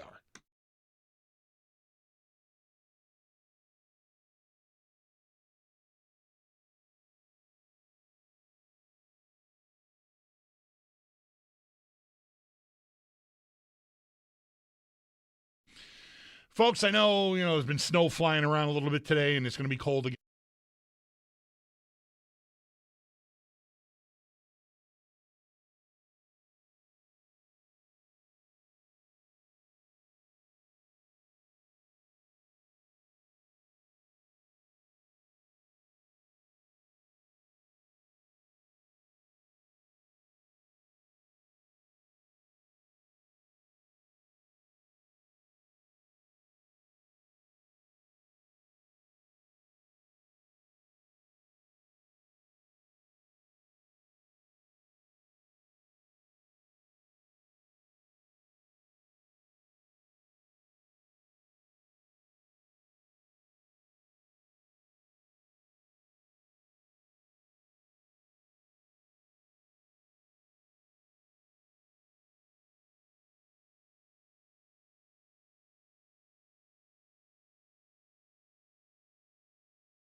I had to. I had to do something that I was very reluctant to do recently. Just the other day, it was yesterday. Ever since we started streaming on the YouTube and the Twitch, IG, good job. Hello, bullpen. I've felt like, just sheerly out of vanity, I need to have my eyeglasses on, because I don't like how my big, dumb red face looks without my glasses on. So we're on video. Some of you are watching me right now on like a 70-inch high-definition television, which makes me kind of want to throw up a little bit. But nonetheless, thank you for watching. So I feel like I need to have the glasses on, but they're old. They're 5, 6, whatever. I've had them for too long. They're glasses. They've gotten scratched up, and I've had trouble seeing my computer screens in here with the glasses on, but I want to wear them because we're on camera, right? And I finally yesterday took the step. It took me a year, okay? And there's a whole other conversation we had about, hey, Bulldog, why don't you just go to the optometrist and get some new glasses? I know, great idea. I totally mean to do that. Probably will be another 2 years before I do it. I'm slow, all right? Anyway, because that could solve my problem, at least, largely. Anyway, I knew this. I have the font on my computers here, the desktops in the studio, set at 125% already. And the way the settings are here, I don't know if this is standard or what, because I'm not a big computer guy. You can probably tell. I increased the font to 150%, which is, there's less on the page, but like, for example, I got the entire Atlantic division. That takes up an entire screen. I used to have the Atlantic and the Metro on one screen, but now but it's big. I can read it. There'll be no mistakes with the records and the points and the standings anymore. And likewise, I've got 2 monitors, and on one I have Twitter and then the YouTube stream and a couple of Bills depth chart things. My only problem with this font change now is that my Twitter feed looks like, one of those calculators like a little kid would have? Oh, yeah, yep. Look like, that's what my Twitter page looks like. Like, there's only room, like if I open my Twitter page right now, there's room for like 1 tweet on the page. It's too much. Which is horrifically, it's embarrassing. And I don't even I can read Twitter pretty well at the old setting. But everything else, I needed this larger font. But now my Twitter feed looks like it's like kids building blocks or something. I can't even really no, put the square one in the square hole, son. Like, that's what my Twitter page looks like now. And I can't rectify it because I don't think I can just change the font on Twitter. No, I don't think so. So I think I just have to live with it. I'm glad you brought this up. But it kind of sucks. I used the desktop too, and I thought I broke something this morning. I was so nervous. I'm like, I don't know what I did. The settings aren't different for everyone? No, it stayed the same for me, yeah. So I was so worried I broke something. I'm like, we can live with this. Oh, no, you have this little kid calculator. Yeah. Oh, geez, I knew exactly what you're talking about. I lived with that this morning. Oh, I feel horrible now. I didn't know that anyone who used this computer would have... Oh, no. I mean, this works for me, too. I have glasses. This I is feel fine. terrible. All right, we got to take a break. Paul coming up after this on WGR.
No Sabres game tonight. The team, though, did have practice. Matthias Samuelsson and Tanner Pearson were not present. However, Alex Tuch was after missing yesterday's game with a lower body injury. The Sabres Injury Report, it is brought to you by Hamburg Overhead Door. Is your garage door injured? Call the experts at Hamburg Overhead Door to get your door healthy again. And in terms of game action, the Sabres are right back at it tomorrow when they host Toronto. And on the Leafs forward, Austin Matthews is having an MRI today to determine the extent of his knee injury he suffered last night. Stay tuned. We'll get more on the Sabres. Paul Hamilton coming up next.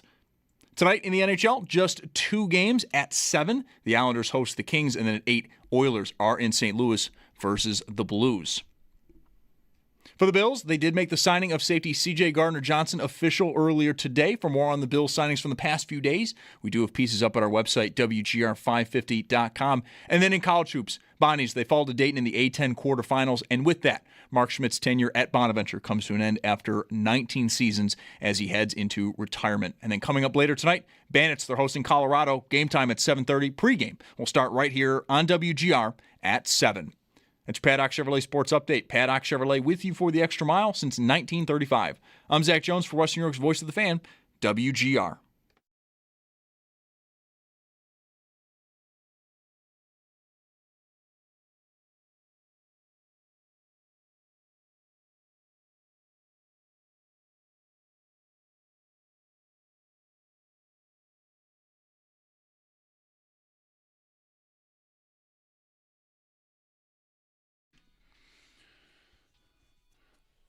Run along here on a Friday. Thank you for tuning in. I am the Bulldog. Mike Schopp has the day off today. Joining us now on the West Her Hotline, as the beautiful 8-bit NES music tells you, is the great Paul Hamilton. Hi, Paul. How's your day going? I'm well. How are you? I am good. Thank you. That's good. Where do we want to start here? What, I mean, like last night was, whatever. They're not going to win every hockey game they play, for crying out loud. We all know that. Mm-hmm. What did you think of their game overall? I thought maybe, I guess, the body doesn't. You don't get to choose when you get fatigued, but I thought they looked like a tired team in the third period of that game. Yeah, they looked like the team that played the night before, not the Washington Capitals by far. I mean, they looked exhausted. And that might have been one of the reasons they were on the ice today. Just Lindy Ruff didn't like what he saw and wanted to get a practice in. It's been a while since he's had a decent practice, and there were things I think he wanted to work on and did, because let's be honest, it's been the last 3 games that all of a sudden turnovers are becoming an issue again. It's been a long while since that's been the case, but they've been turning the puck over, and actually they outscored their mistakes in 2 of the games. They won 2 of them and actually could have won the third. Yeah. Very easily, but I don't think that's a recipe for championship hockey the way they've been playing in those 3 games. So it's something that they're going to have to clean up, and probably will. I mean, they did a pretty good job cleaning up turnovers. That used to be a real huge bugaboo of theirs, and they wouldn't be on the run they're on if they hadn't cleaned that up. Yeah, the turnovers, a glaring one was the Benson play that led to the Wilson breakaway. I guess that would have been was that in the third period? I think it was third period. And look, I make this point all the time. I don't know that we've really gotten into it. I'll bet you've talked about it with Owen, because it's where I get it from. The high cycle that they like to use, like cycling up high above the dots in the offensive zone. Like, I love that. I think it's a relatively new way to play, and therefore I think gives them a little bit of an edge on teams for now. But one of the downsides is that at times Zach Benson is your last guy back, right? I mean, so he fumbles the puck there, and the D-men are somewhere else, and he's the last guy back. And that was a tough scene. Luukkonen made a save there, so it didn't sting him, but that was an example of the sloppiness you're alluding to there. Yeah, and only he knows how he feels, but he is not, in my opinion, even close to himself since he's been back. He has not played well at all. And I'm just thinking he just doesn't feel well yet. He's just not all the way back, and he's trying to play, which very often at this time of year happens. And that was just another play that made me just think, he's not there right now. Yeah, I liked him was it the San Jose game? I think that he got back. I got off the fourth line and up with Thompson, and I thought there was like a shift or two within that game that he looked to me like, "Don't ever take me off this line again. Look what I can do." But I think overall, I think game to game, I agree with you. I don't think it's really been there, which is why he probably is where he is in the lineup at this point. Yeah, definitely. And now they're shuffling it again. And the one thing I'm really happy to see, I definitely did not think Thompson, Benson, and Ostlund was working at all. That went on for over 2 games, and that appears to be over. Thompson was with Krebs and Tuck along with Kozak, meaning if Tuck doesn't play, maybe Kozak would. So that was good to see because I like all 3 players. I don't like them together in a line. I just thought that line was awful. So now Benson's back with Carrick and Malenstein. I wonder if Lindy was like sort of sitting on getting Benson and Ostlund back together from the game or games. There was the Nashville game where they scored, I think, Helenu scored 2 goals in that first period, and then the next Montreal game, they looked really good together. And then they started kind of getting into trouble in their own end, and then Hellenus went down, and that was the end of that. I wondered if a part of Lindy putting Thompson with the 2 of them was to get them together again and see if they could get some magic with Thompson with the 2 of them, younger players. But I agree, it also has not really borne much fruit at all. Yeah, it could have been, and I think Lindy Ruff looks at it. Let's see what it looks like. Right. If you don't like it, we can change it again, type of a thing. And that definitely could have been what we were looking at. Yeah, I sort of feel like that's maybe something we got to get used to with the lineup. I mean, not that the Sabres have it made. I mean, I'm sure they want to finish first, and first in the conference is out there for them if they can finish strong here. But I also think, you've added some pieces here, Stanley and Pearson and Luke Shen, and let's see what we've got here. And boy, to start the game, I don't know how maybe you thought the rest of it went, but boy, Pearson looked like a nice fit with Malenstein and Carrick there. I mean, the goal speaks for itself. Not that Pearson had a lot to do with the goal, but he had another good chance shortly thereafter, I think, shift after the goal. But boy, Shen and Stanley together. Paul, I think that is just let's try it out.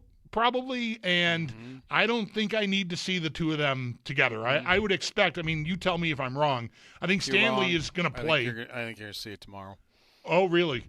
Yeah. Is it because they think there might be rough stuff tomorrow? No, it's because I don't think Samuelson's going to play. Oh, right. Okay. I would put Kesselring in, but Kesselring was paired with Dunn today. Oh, wow. So from what I'm looking at, and Stanley was with Shen, and Metza was with Dahlin. So that could change. Yeah. That's only practice, and it could change the next day. But very often, not always, but very often what you see in practice is what you get. And if that's what we see, they'll be back together. Well, I want to correct you because I'm not wrong. I'm telling you I don't need to see it again. That doesn't mean I won't. Right, I'm telling you I don't think it's a good idea. Yeah, I agree. But that was pretty rough. I get, like I said, let's try it out. We got some new guys. Let's see how the pieces fit together. And I thought Shen left Stanley in a pretty crappy spot on that first goal. Yeah, and Kekalainen after the trade deadline said, very enthusiastically that we're a better team now. And I would say it depends what we're talking about. You probably are not going to get thrown all over the arena by the Tampa Bay Lightning, which does make you a better team that way. But you are not a better hockey team. When those 2 are together, you are not a better hockey team. You're a better hockey team with Metza and Kesselring dressed. They're better defensemen. Metza, if I'm not mistaken, I'm in the ballpark. I think has been on the ice for 18 goals for and 2 against. Yes, I know. Yeah.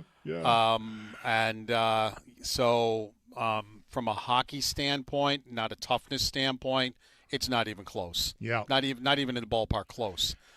So it just depends what you're talking about. Now, I would rather have Metza and Kesselring as my 3rd pair, and if you need it, dress Stanley as a 7th D. And let him play 3-4 minutes or whatever, if you feel that's what you need in your lineup. Because unlike Gertzen from earlier, Stanley can play the game. You're right. Right. So I mean, as a seventh defenseman. But if part of they got to clean up the turnovers again, and then having Stanley and Shen together is not going to clean up the turnovers. You're wrong. No, I agree. I agree with that, Paul. Paul Hamilton on the Western Hotline with us here. So, but what do you think though? Like, my guess is that they traded for Stanley, and if everyone's healthy, Stanley and maybe Kesselring are your 5 and 6, right? I would think that's what it should be. Yeah. And Shen is your 7th, and Metza eventually gets back to being. Although Lindy really gushed about those guys, and rightfully so. When asked about them, because he said it is difficult to guys that have been here all year and put their souls into it, and then all of a sudden other guys are here. And Lindy did say, he goes, this is the group that got us there, and I still have a lot of time for all the guys like Cozy, Dunner, Kess, Metz. I've got a lot of time, and I've got a lot of admiration for how much time they've put in to help us be a better team. I felt like, there could be a lot of things going on in the games leading up to the trade deadline, but we started to see, I don't think we ever got around to talking about this, Paul, but in those last 3 or 4 games before the deadline last Friday, Metza was getting paired up through games with random partners. It was Byram, it was Power occasionally, it was Dahlin, and I felt like that was an effort, not so much to see, can he play on the top pair for us or something in the playoffs, but let's just see if he has to play in the playoffs, what it's like, right? Well, how does he handle the harder competition? Because you're right, his numbers, the metrics are great. A lot of it is relatively sheltered. I think Lindy's been pretty careful about where he deploys Metza and what kind of situations, but the numbers are great. So let's take it out for a spin. Well, you mentioned, I think, did you tell me from practice, he was with Dahlin in practice? Yes. So maybe that's a pair. And I'm just curious, if there's any amount of an audition here for Metza to, still stay in the lineup despite these additions they've made. Yeah, I think you're right, because if he was just an extra, they probably just sent him down to Rochester and let him be the captain of the Amerks again, because they desperately need him. They have missed him and Ostlund something fierce. They're on a really huge losing streak, and Rosian now's gone too. Right. You're right the way they've used him. But they've used him that way the whole time, but it's more minutes in the games you mentioned. Right. Like he was getting 7-8 minutes, and it was more towards 12, 13, 14 in the games you mentioned. Because in warm-up, Metza would be the left D and Kesselring would be the right D. I don't think Metza has taken one shift on left D at all. But I've seen him in practice, and I've seen him in warm-up that way because of what you just mentioned, because they don't play together as a pair. When it's time to put Kesselring on the ice, he's out there with one of the top 4. When it's time to put Metza on the ice, he's out there with one of the top 4. Now, when it was Metza and Bryson, they were out there together. And quite honestly, I thought Bryson was having his best season. Yep. They worked well together. But when it's the two right-handed shots, they tend to be worked in with the top 4. Paul Hamilton on the Western Hotline with us here on WGR. So I'm sorry to bury the lead here. You mentioned Samuelson's in question for tomorrow. Do we know what the story is there? Is it just a minor thing? What's up with him? It sounds minor, like Tuck. We got a chance to talk to Tuck today. Tuck has been in both practices, but as Lindy said in the morning skate, he came up to him twice, and Lindy said if it was a playoff game, he probably would have played. But and the way Tuck described it today too, he goes, he's better today than he was yesterday, and he said if he felt like he played yesterday, it would continue to bother him. So he said rather than do that, he just wanted to get ahead of it. He said because the amount of games coming up down the stretch in the playoffs, he didn't want this thing to linger. I think they're absolutely right with that. Yeah, you got to miss a game or two here, miss the game or two here. Don't make it worse. And then you're hobbling around until you get to the playoffs or whatever. But he said it was better today. And it sounds like Samuelson and Tanner Pearson are both in that same boat. Somewhere along the line, Colton Ellis got hurt. He missed practice. I'm wondering if it's his back again. He tends to get back spasms from practice every now and then. So Luukkonen may have to back up tomorrow for Lyon, which is no big deal. The both goaltenders do like the setup because Ellis backs up every game. Right. And they can, like, really sit relax. there and, relax. And they actually, like Lyon, he's in, like, during the game, he's in the weight room. He's looking at film. He's getting himself ready for the next start by doing those things while the game is going on. He has the game on, obviously, around him, but he likes that. He said that's really good for him to get prepared for the next start. He doesn't have to worry about backing up. I imagine Luukkonen probably feels the same way, but hey, if they got to back up, they got to back up. Right. Was there anything definitive on Tuck as far as tomorrow goes, or is it like you expect him to play? Does he expect to play, or does it depend on? He sounded like since he was better that he'd like to play. I mean, he did take a regular shift with his line, but Kozak also did. You know, they alternated back and forth. So he seemed like he would like to get, and Lindy said he hadn't really talked to him yet, and he said, you know, he goes, we'll have to see tomorrow at the morning skate. Now, since they practiced at a full practice today, tomorrow's morning skate will be an optional, but Tuck probably would want to take the optional if he has a chance to play, just to see where he's at, that type of a thing. So it sounded promising, but it didn't sound like for sure. Paul, have you ever seen, this is back to last night now, have you ever seen in any hockey game you've ever been watching a team tee up their big gun for 5 one-timers in a row? I've never seen anything like that. You should have heard Tuck. He goes, I had to laugh. He goes, it was hilarious. He goes, and Tage even was laughing. He goes, when he came off the ice, he goes, and every one of them was just right in the wheelhouse and just let her rip. And I think Dan described it, one to the crossbar, the post. I was downstairs getting ready for my walk-off interview. I had it on in front of me, but I didn't see if I didn't see a replay if it one actually hit the post or the crossbar. I was going by Dan's description, and Dan's usually pretty spot on with that stuff. But and it was always because recently on the power play that's really not there, so they have to move Thompson around. You know, sometimes he's over there, but they can't really get it going to him, and he's got to move around. And you know, when they've had success on the power play, which they have had, I know we keep kicking this around. I was again. I know. Yeah, it's like, well, you had a 5-on-3. It was one of the most pathetic 5-on-3s I've ever seen in my life. They tried to force everything. They had one scoring chance by Byram, and I'll give them some grace because Dahlin was in the penalty box, and you would want him out on there 5-on-3. And then for the rest of the game, they went 4 for 5 in the power play. Huh? Right. And that's kind of the way this has gone. Yeah. You know, where they're, you know, they power play goals in 10 out of 11 games at one point. But, you know, they were 1 for 4 in the power play, and 3 of them were horrendous, but they scored on one of them. Yep. So it's produced. It's really, really been hard to talk about because it's been at so far on both sides of the spectrum. Yeah. Paul, even the 5 one-timers in a row, I know the last of the 5 was after the power play had expired, but the 4, whatever, it as cool as it was, I said this earlier, in a way, it sort of shines a not-so-complimentary light on their power play because that's the play, right? Lindgren might as well just stayed facing Thompson, waiting, just ignore the passing and just wait because, of course, it's coming back to him.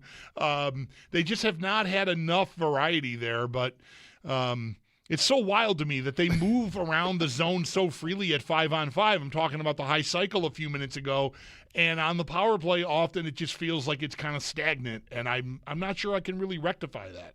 And our goalie was sitting right next to me. The one, I think, when Dunn scored on one of the times he scored coming out of the corner, and I had been yapping on that. Doan, yeah. Yeah, what did I say, Dunn? Yeah. I do that. I'm sorry. Yep. I've been yapping about that is wide open. Come out, bring it out. And they wouldn't bring it out. Bring it out. They wouldn't bring it out. It's like, and I said to him, I go, that's wide open. They are giving it to him because they know they won't take it. And they're giving it to him. Sure enough, Doan came out, bang, in the net. And he's done another one. He did another one the other day, too. Yep. Austin had one like that. It's like it's wide open there if you take it. And it makes them worry about something else then where they weren't worried about it before. But it drives me insane that the other team gives that to them and they don't take it. Galaxy brain thinking, Paul. They're saving it for the playoffs. That's got to be it. That's got to be it. And goalie dad, how did Lindgren not be the first star last night? He wasn't even a star. I don't know. Are you kidding me? I don't know. The shots Paul. were 15-3 in the first period. The Capitals do not win that game without that goalie. And he's not a star? Are you kidding me? Take it up with your fellow media members, Paul. You guys vote on the 3 stars, don't you? No, we don't anymore. Oh, you don't anymore? The Sabres pick them. Oh. Okay, well, interesting. All right, before we wrap up, I talked with Luke Fox earlier today, and, of course, Toronto coming to town tomorrow night. Paul, we know this one, right? Their star player got cheap-shotted, and no one reacted, and now they are getting the ever-living crap kicked out of them. What do you think? Like, Toronto does not. I asked Luke about this. Like, they don't have a Geertsen to call up, right? There's not like a line of tough guys waiting to come. But save they're the all day. going to fight tomorrow because they've been questioned. You think? Yeah. Yeah. We're going to get full-on circus act, just like Sabres did after they all wanted to fight after that. And they all want to be part of. We want to be there for each other. So Stanley probably needs to be dressed tomorrow because the Leafs are going to be. And Shen too, for that matter, I guess, right? Yeah. The Leafs are going to be, and as I've told you many times, still believe it. The thing that happened to the Sabres last year probably is the best thing that could have happened to them because they got together, they sat in a room, and they hashed it out and said some things that needed to be said that were probably pretty hard to say to a teammate. And it never happened again. They became a team after that. And the Leafs are at that crossroad right now. I don't understand. I really don't understand. I would expect a house league team of 14-year-olds to know how to react in that spot. Mm-hmm. I don't understand how people in the NHL need a class in how to react when your captain gets hit by the biggest goon that has played in this league in 25 years, who goes out to try to hurt people, has his whole career.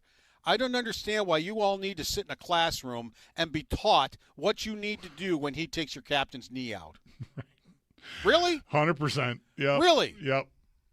It's amazing. And I didn't understand it last year either. Right. I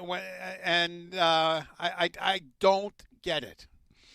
Yeah, I mean, a lot of I saw and read quotes from Morgan Riley today, who was on the ice, and it was like, well, I didn't know how bad the hit was, but he took response. I should have done something, I missed an opportunity, but I didn't see it. And it's the same thing with the guys last year. Like, I don't care if you saw it. Your star player is lying on the ice. The linesmen are telling you who to go get because it's the guy they're chasing to try to keep you from spearing him in the face. Yes. So, go make a beeline to that guy. Yes. You've been playing hockey your whole life. And if you make a mistake, who cares? Right. Right. And it's Radko Gudas. Like, you said it perfectly, Paul. He is the dirtiest player in the league the last 10 years, and I don't think it's even close. Like, he is gross every time, and the Sabres will be out there next week, right? They go to Anaheim next weekend, I think. Yeah. I just please get through the game without Radko Gudas ruining somebody's knee. Just please get through the game. Well, you hope he gets 5 games. He won't get any more than that because right. Oh, that's right, and that's the 5th game, right? Yeah, So you hope that he gets the most he can possibly get, which is 5 games, which is asinine, considering he's a repeat offender. I mean, I understand. Malkin didn't mean to do that. He lost his head. If he would have been thinking he's not going to slash Darlene in the neck, that sometimes happens. I get it.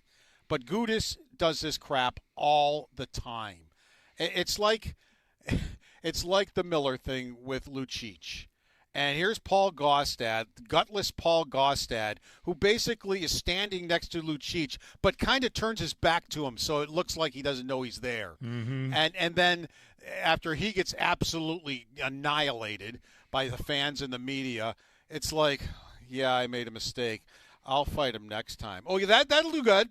Yeah, go get him next time as he's laughing at you because he knows you're coming. And he basically took his gloves off, taped his hands, but before you got there, and basically sat there and laughed at you as you arrived. Yeah, do it then. That'll be perfect. Yeah, I'm really curious to see whether Luke didn't think it'll be a full-on circus. You feel like you're leaning more toward you think the Leafs will. Yeah, their man has been questioned. I really think the Sabres will be in for a bit of a tussle.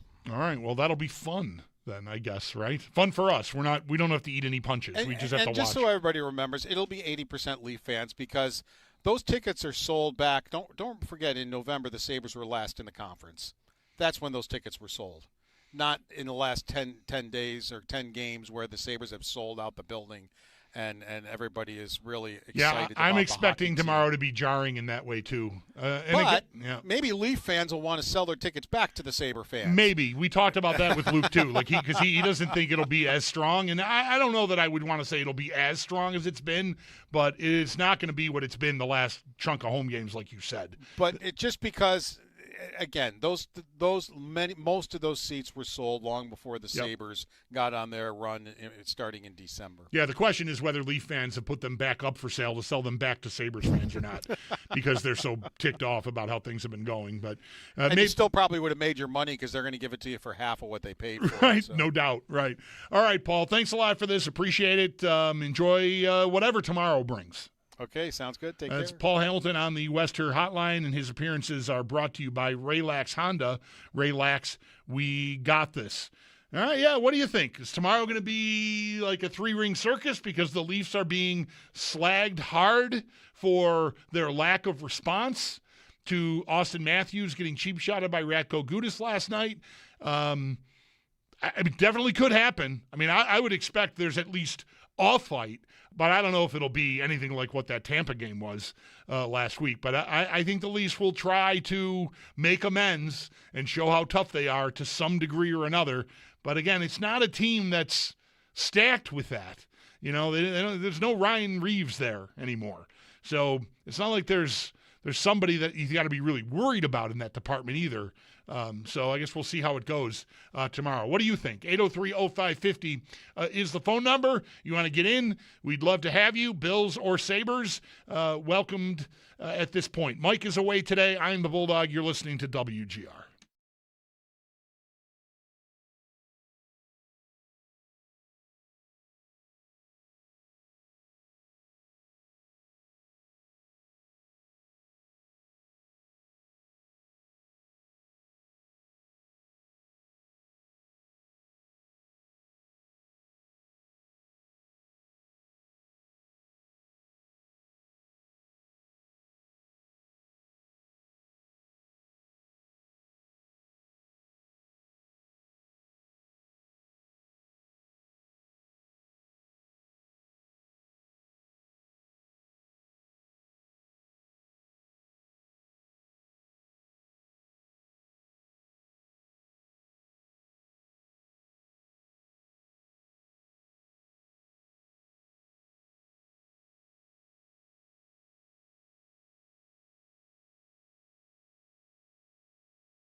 Mattias Samuelsson and Tanner Pearson not participating. Alex Tuck, however, was at practice today after missing yesterday's game with a lower body injury. And the Sabres Injury Report, it is brought to you by Hamburg Overhead Door.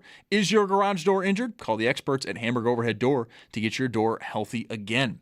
In terms of game action, the Sabres are right back at it tomorrow when they host Toronto. And on the Leafs side of things, forward Austin Matthews is having an MRI today to determine the extent of the knee injury he suffered last night. While for the rest of the NHL, it is just 2 games tonight. At 7, the Islanders host the Kings. Then at 8, the Oilers. They're in St. Louis versus the Blues. Over to the Bills, they have reportedly made another signing. Former Bengal safety, 26-year-old Geno Stone, to a 1-year deal. NFL insider Jordan Schultz was first to report this.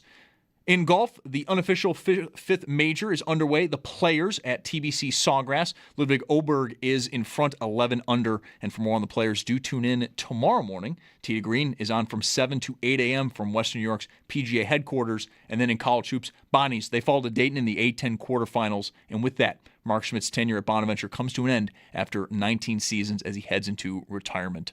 And then coming up later tonight, Bandits, they're hosting Colorado. Game time at 7:30 pregame. We'll start right here on WGR at 7. That's Paddock Chevrolet Sports Headlines. Paddock Chevrolet with you for the extra mile since 1935. I'm Zach Jones for Western New York's Voice of the Fan, WGR.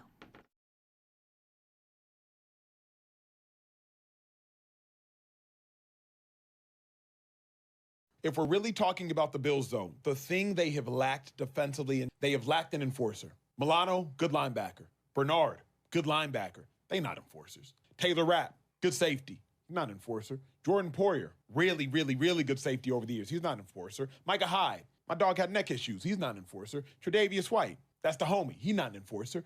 They haven't had enforcers. The Bills have never had a dude put fear in your heart. That's Chauncey Gardner-Johnson.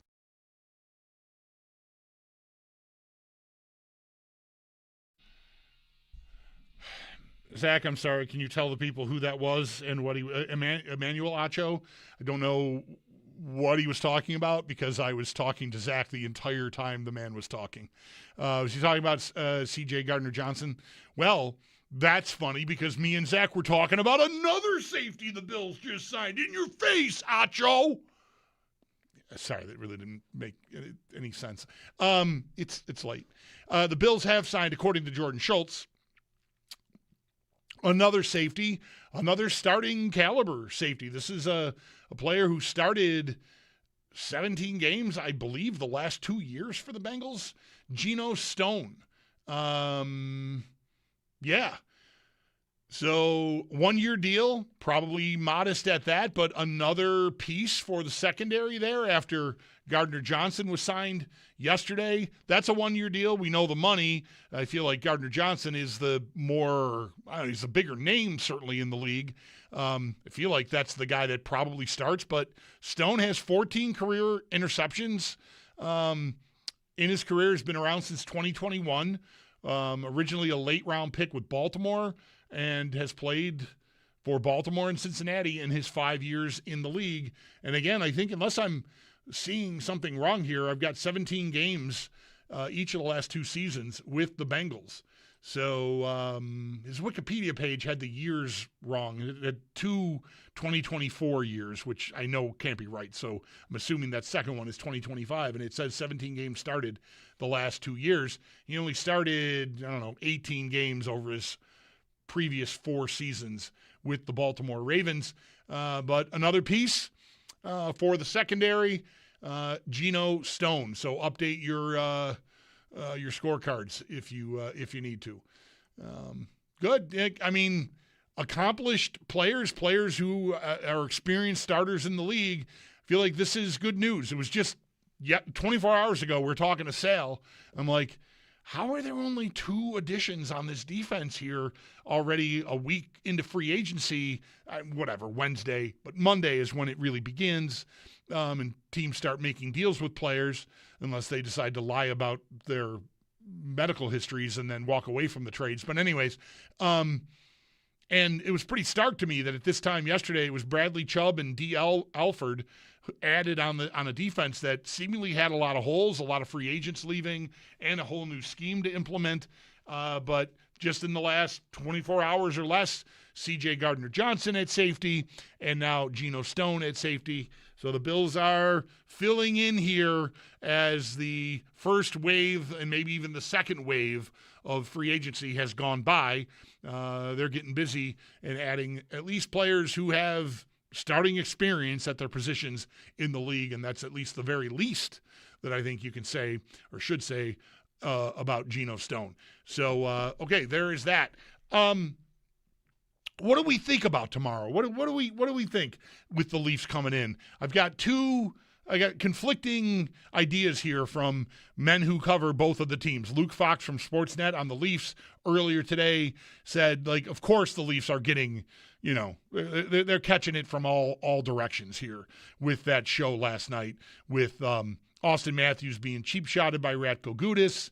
If you didn't see it, I mean, it was as grisly and gross a knee-on-knee hit as you can really get. And it's a player with an awful reputation to begin with, like Paul and I were talking about Gudas, and the Leafs did absolutely nothing in the moment about it. And there was opportunity to. It's like he was squired away immediately to the penalty box. He was available. Nobody seemed to have the gumption to go do anything about it, which is the worst. We know this one from history, most recently last year with Tage Thompson, like I've talked about a couple of different times, and just how sour that left everyone and how much different we feel about the Sabres now that they have shown quite definitively, I would say, I think most people would agree, that is a thing of the past. The way that they've handled themselves, not just in the Tampa game on Sunday last weekend, but really all through this year. Right, we had a situation, the Tampa game before that, where Dahlin, I think, was cheap-shotted, or was it Thompson? I don't remember who, but somebody got slashed across the skates and put down on the ice, and Noah Ostlund was right there to jump in. The Sabres have completely gotten over and done away with that reputation. They're going to face a team tomorrow in the Toronto Maple Leafs whose season obviously is circling the drain and are now being challenged in that way. I am sure that every time I go through my Twitter feed, I've got another show with another former player on some podcast with Elliot Friedman just talking about how embarrassing it is to the crest and all this stuff, the way they handled themselves yesterday, the Leafs did, with Matthews on the ice with what appears to be at least some level of a knee injury. We'll find out once they get an MRI done. Like Luke Fox was saying, we won't know anything really probably, unless word leaks out tonight. It's certainly feasible they'll have the results before tomorrow morning. But the next time anyone within the Leafs is available to the media will be following their morning skate here in downtown Buffalo tomorrow. So that's when, at the latest, we can expect to find out how severely Austin Matthews is hurt. But our concern is how the Leafs react to that. As that game went on, young prospect player, maybe the brightest young prospect they've got, Easton Cowan, got in a fight. There was another play later in the game where a hit was leveled or something, and Cowan went right in and answered. And I mean, this is not a kid that should be fighting, but I think he wanted to, recognize, what had happened and how it was handled earlier in the game with Matthews was not okay. So he went in, and just like Sabres guys who didn't handle themselves great in the fights, we don't really care. Just show up and defend your teammates, and you're going to score points, certainly with your teammates and with your fans. So Cowan did that last night. I'm curious what tomorrow is going to bring in that respect, whether the Leafs are going to be like full-on looking for that kind of thing to sort of prove themselves. We'll see. The Sabres, in the same scenario last year, did dress Dennis Gilbert in the next game, and he immediately fought with, I think Joe said it was Columbus, that they were playing. The game after Thompson got leveled against New Jersey, and first time Gilbert was on the ice, he's in a fight with some Columbus guy, and, that's like just a huge eye roll. I would think that at a minimum, we get something like that from Toronto. like some second, third, or fourth line player there. I don't even know. Is Dakota Joshua playing regularly still for them? I know he's been in the lineup at times. Like maybe that's a guy that is going to go find Beck Malenstein or Logan Stanley or whomever, and maybe that's the end of it. Or maybe Toronto will want to make a bigger point and just sort of make it a thing all night long. I guess we'll see how that all goes tomorrow. We won't know before then. There really, I don't think will be any clues from any call-ups that they'll make because they're not an organization that's got like a goon they're sitting on or anything. But I'm kind of curious. If the Sabres really want to be really want to be jerky, then I'll tell you what, the move tomorrow night is go bump into the goalie in the first minute of the game. Find a way to take a run at Willie Nylander or Morgan Riley and just kind of see what happens. That's what Tampa did to them last week. Like, let's see what happens when we start poking you and we start cheap shotting you. And the Sabres answered with a flurry of fists and scrums and a pack mentality. I wonder if the Sabres have it in them to sort of tweak Toronto in this moment. Like just push them to see if they can get them to snap. Just curious. Really, I don't know what to expect. I think, again, at a minimum, you get some staged signature fight so that some guy on Toronto can say, see, we're tough. And we'll all be rolling our eyes, including Leaf fans and maybe even some Leaf players. Or we'll get some full-on Donnybrook out of Toronto. I don't know. Anything could happen. But they are getting there. The shots are coming pretty much nonstop. You can imagine. It was hot and heavy here in Buffalo last year. Imagine Toronto and the media in a year where they're spiraling, circling the drain, and the captain's lying on the ice. They're just getting clobbered for it. So be interesting to see how they react to that. 803-0550 is the number. Mike is away today. I'm the Bulldog, and you're listening to WGR.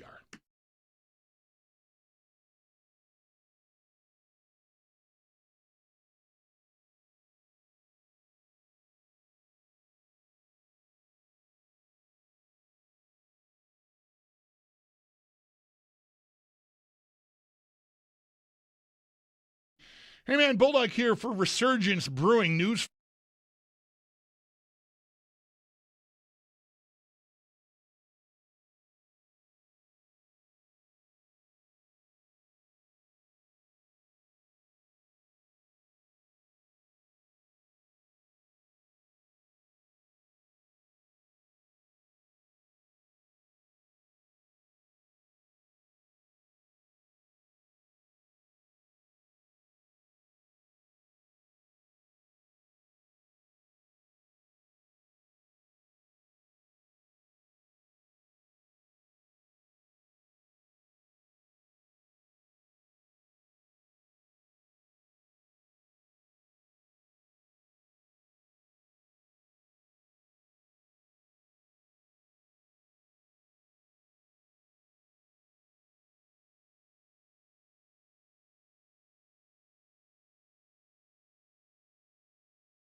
Listen, the Bills have signed another safety, Geno Stone, 1-year deal, 5-year career, started a bunch of games for the Bengals the last 2 years. The Bills have still not formally announced this. I think Jordan Schultz had the news first. But Geno Stone, I've just seen our buddy Matt Perino has retweeted a tweet from Geno Stone's account, and it says, Bills Mafia with big red exclamation points and some dude jumping off a pickup truck onto a table. I feel like Geno Stone has confirmed that he's signing with the Bills. Is what he's got the vibe down too. Yeah, the Bills still have to announce it. That's the definitive word. But the player, I think the player feels like he's coming here. I don't think he'd be tweeting that. Anyway, so there's that. 803-0550 is the number. I'm the Bulldog. Mike has the day off. Let's talk to Ron up next. Hi, Ron. Thanks for calling. You're on WGR. How you doing, guys? Long time, first time caller. Great. Thank you for taking the plunge. I love you guys talking about the Bills and the Sabres. I've got one question and one statement. Question is, let's start with the statement anyways, about Stanley on the Sabres. I don't understand why we picked him up. I think he's very, very slow. I think he makes more mistakes than helps us. You got the Sabres diving all over the place and working their tail off, and I just don't see that out of him. Can you explain to me why we picked him up? I think they picked him up to have someone bigger and tougher on their blue line for the playoffs. So there's no question everything you said about him is right. He is not the skater or puck mover or puck handler that most of their defensemen are, certainly their top four guys. But I think, and I respect this line of thinking, the playoffs are going to be, a grind. And there'll be a lot of play on the walls and behind the net and in front of the net. And I think Stanley will show his value. I do think he has not gotten off to a great start. I think his partner, Shen, put him in a very tough spot yesterday with that pass that he threw him that led to the first Washington goal. Would have liked to save there, not for nothing from UPL. But be patient with him. But he is not cut from the same mold as most of their defensemen, which is kind of why they went after him. Size. He's a giant man. Shen is really just proven depth. He's won a couple of cups. But it was tough. I was not eager to see them back on the ice again last night. But I think we may get more of it because it sounds like Samuelson may not play tomorrow. Well, I'm gonna trust in you guys because you guys know what you're talking about, and I hope it pans out. But I definitely have questions. Yep. Well, all I did was take my best chance at answering your questions. I'm not sure that it's going to pan out. He is not. He doesn't fit with how they play. But again, that could morph as the playoffs get here. So let's keep our fingers crossed. What was your question? That was the question. Why we got sorry. him. Oh, okay. All right. So thank you very much. So we're done here. Okay, thank you.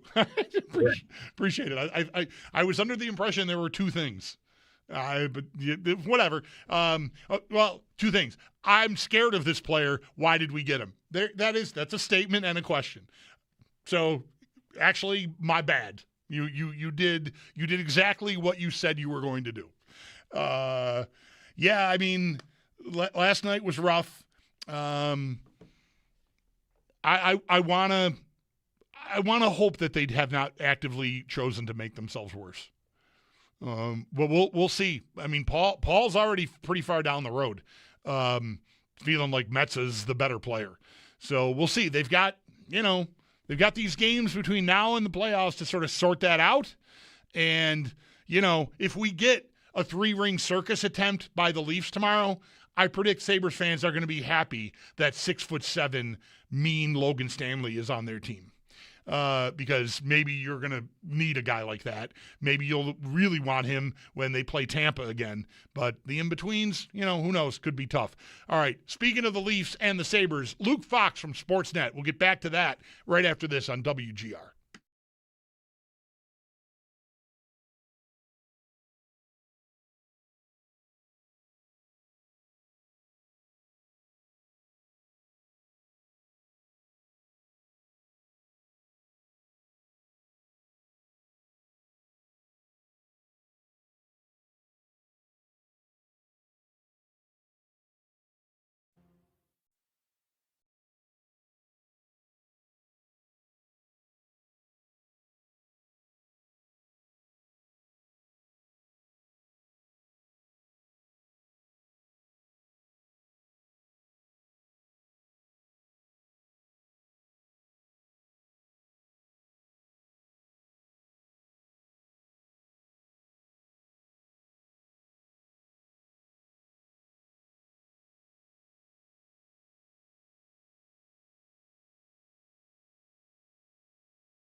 was Thursday.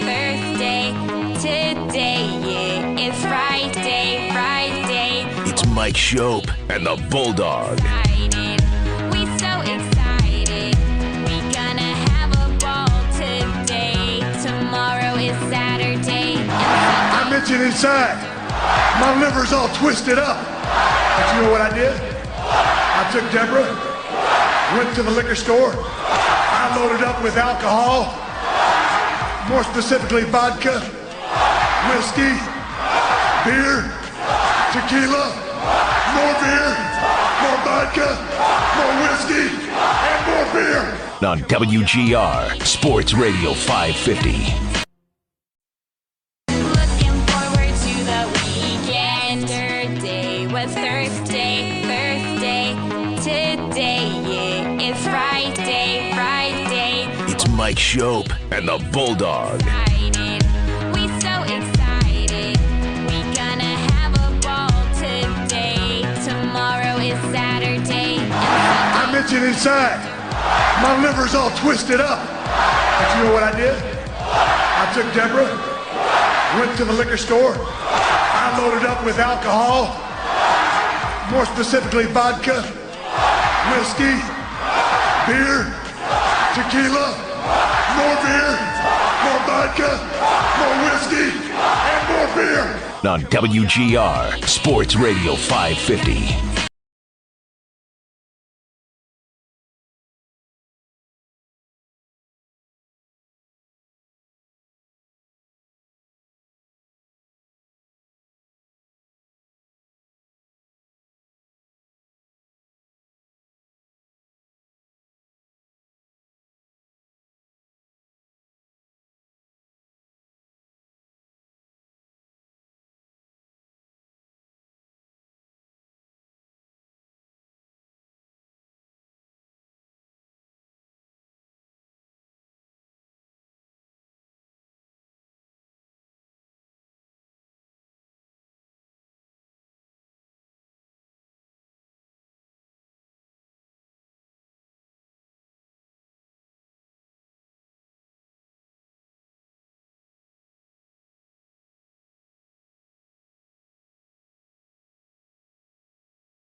Just practice today for the Buffalo Sabres.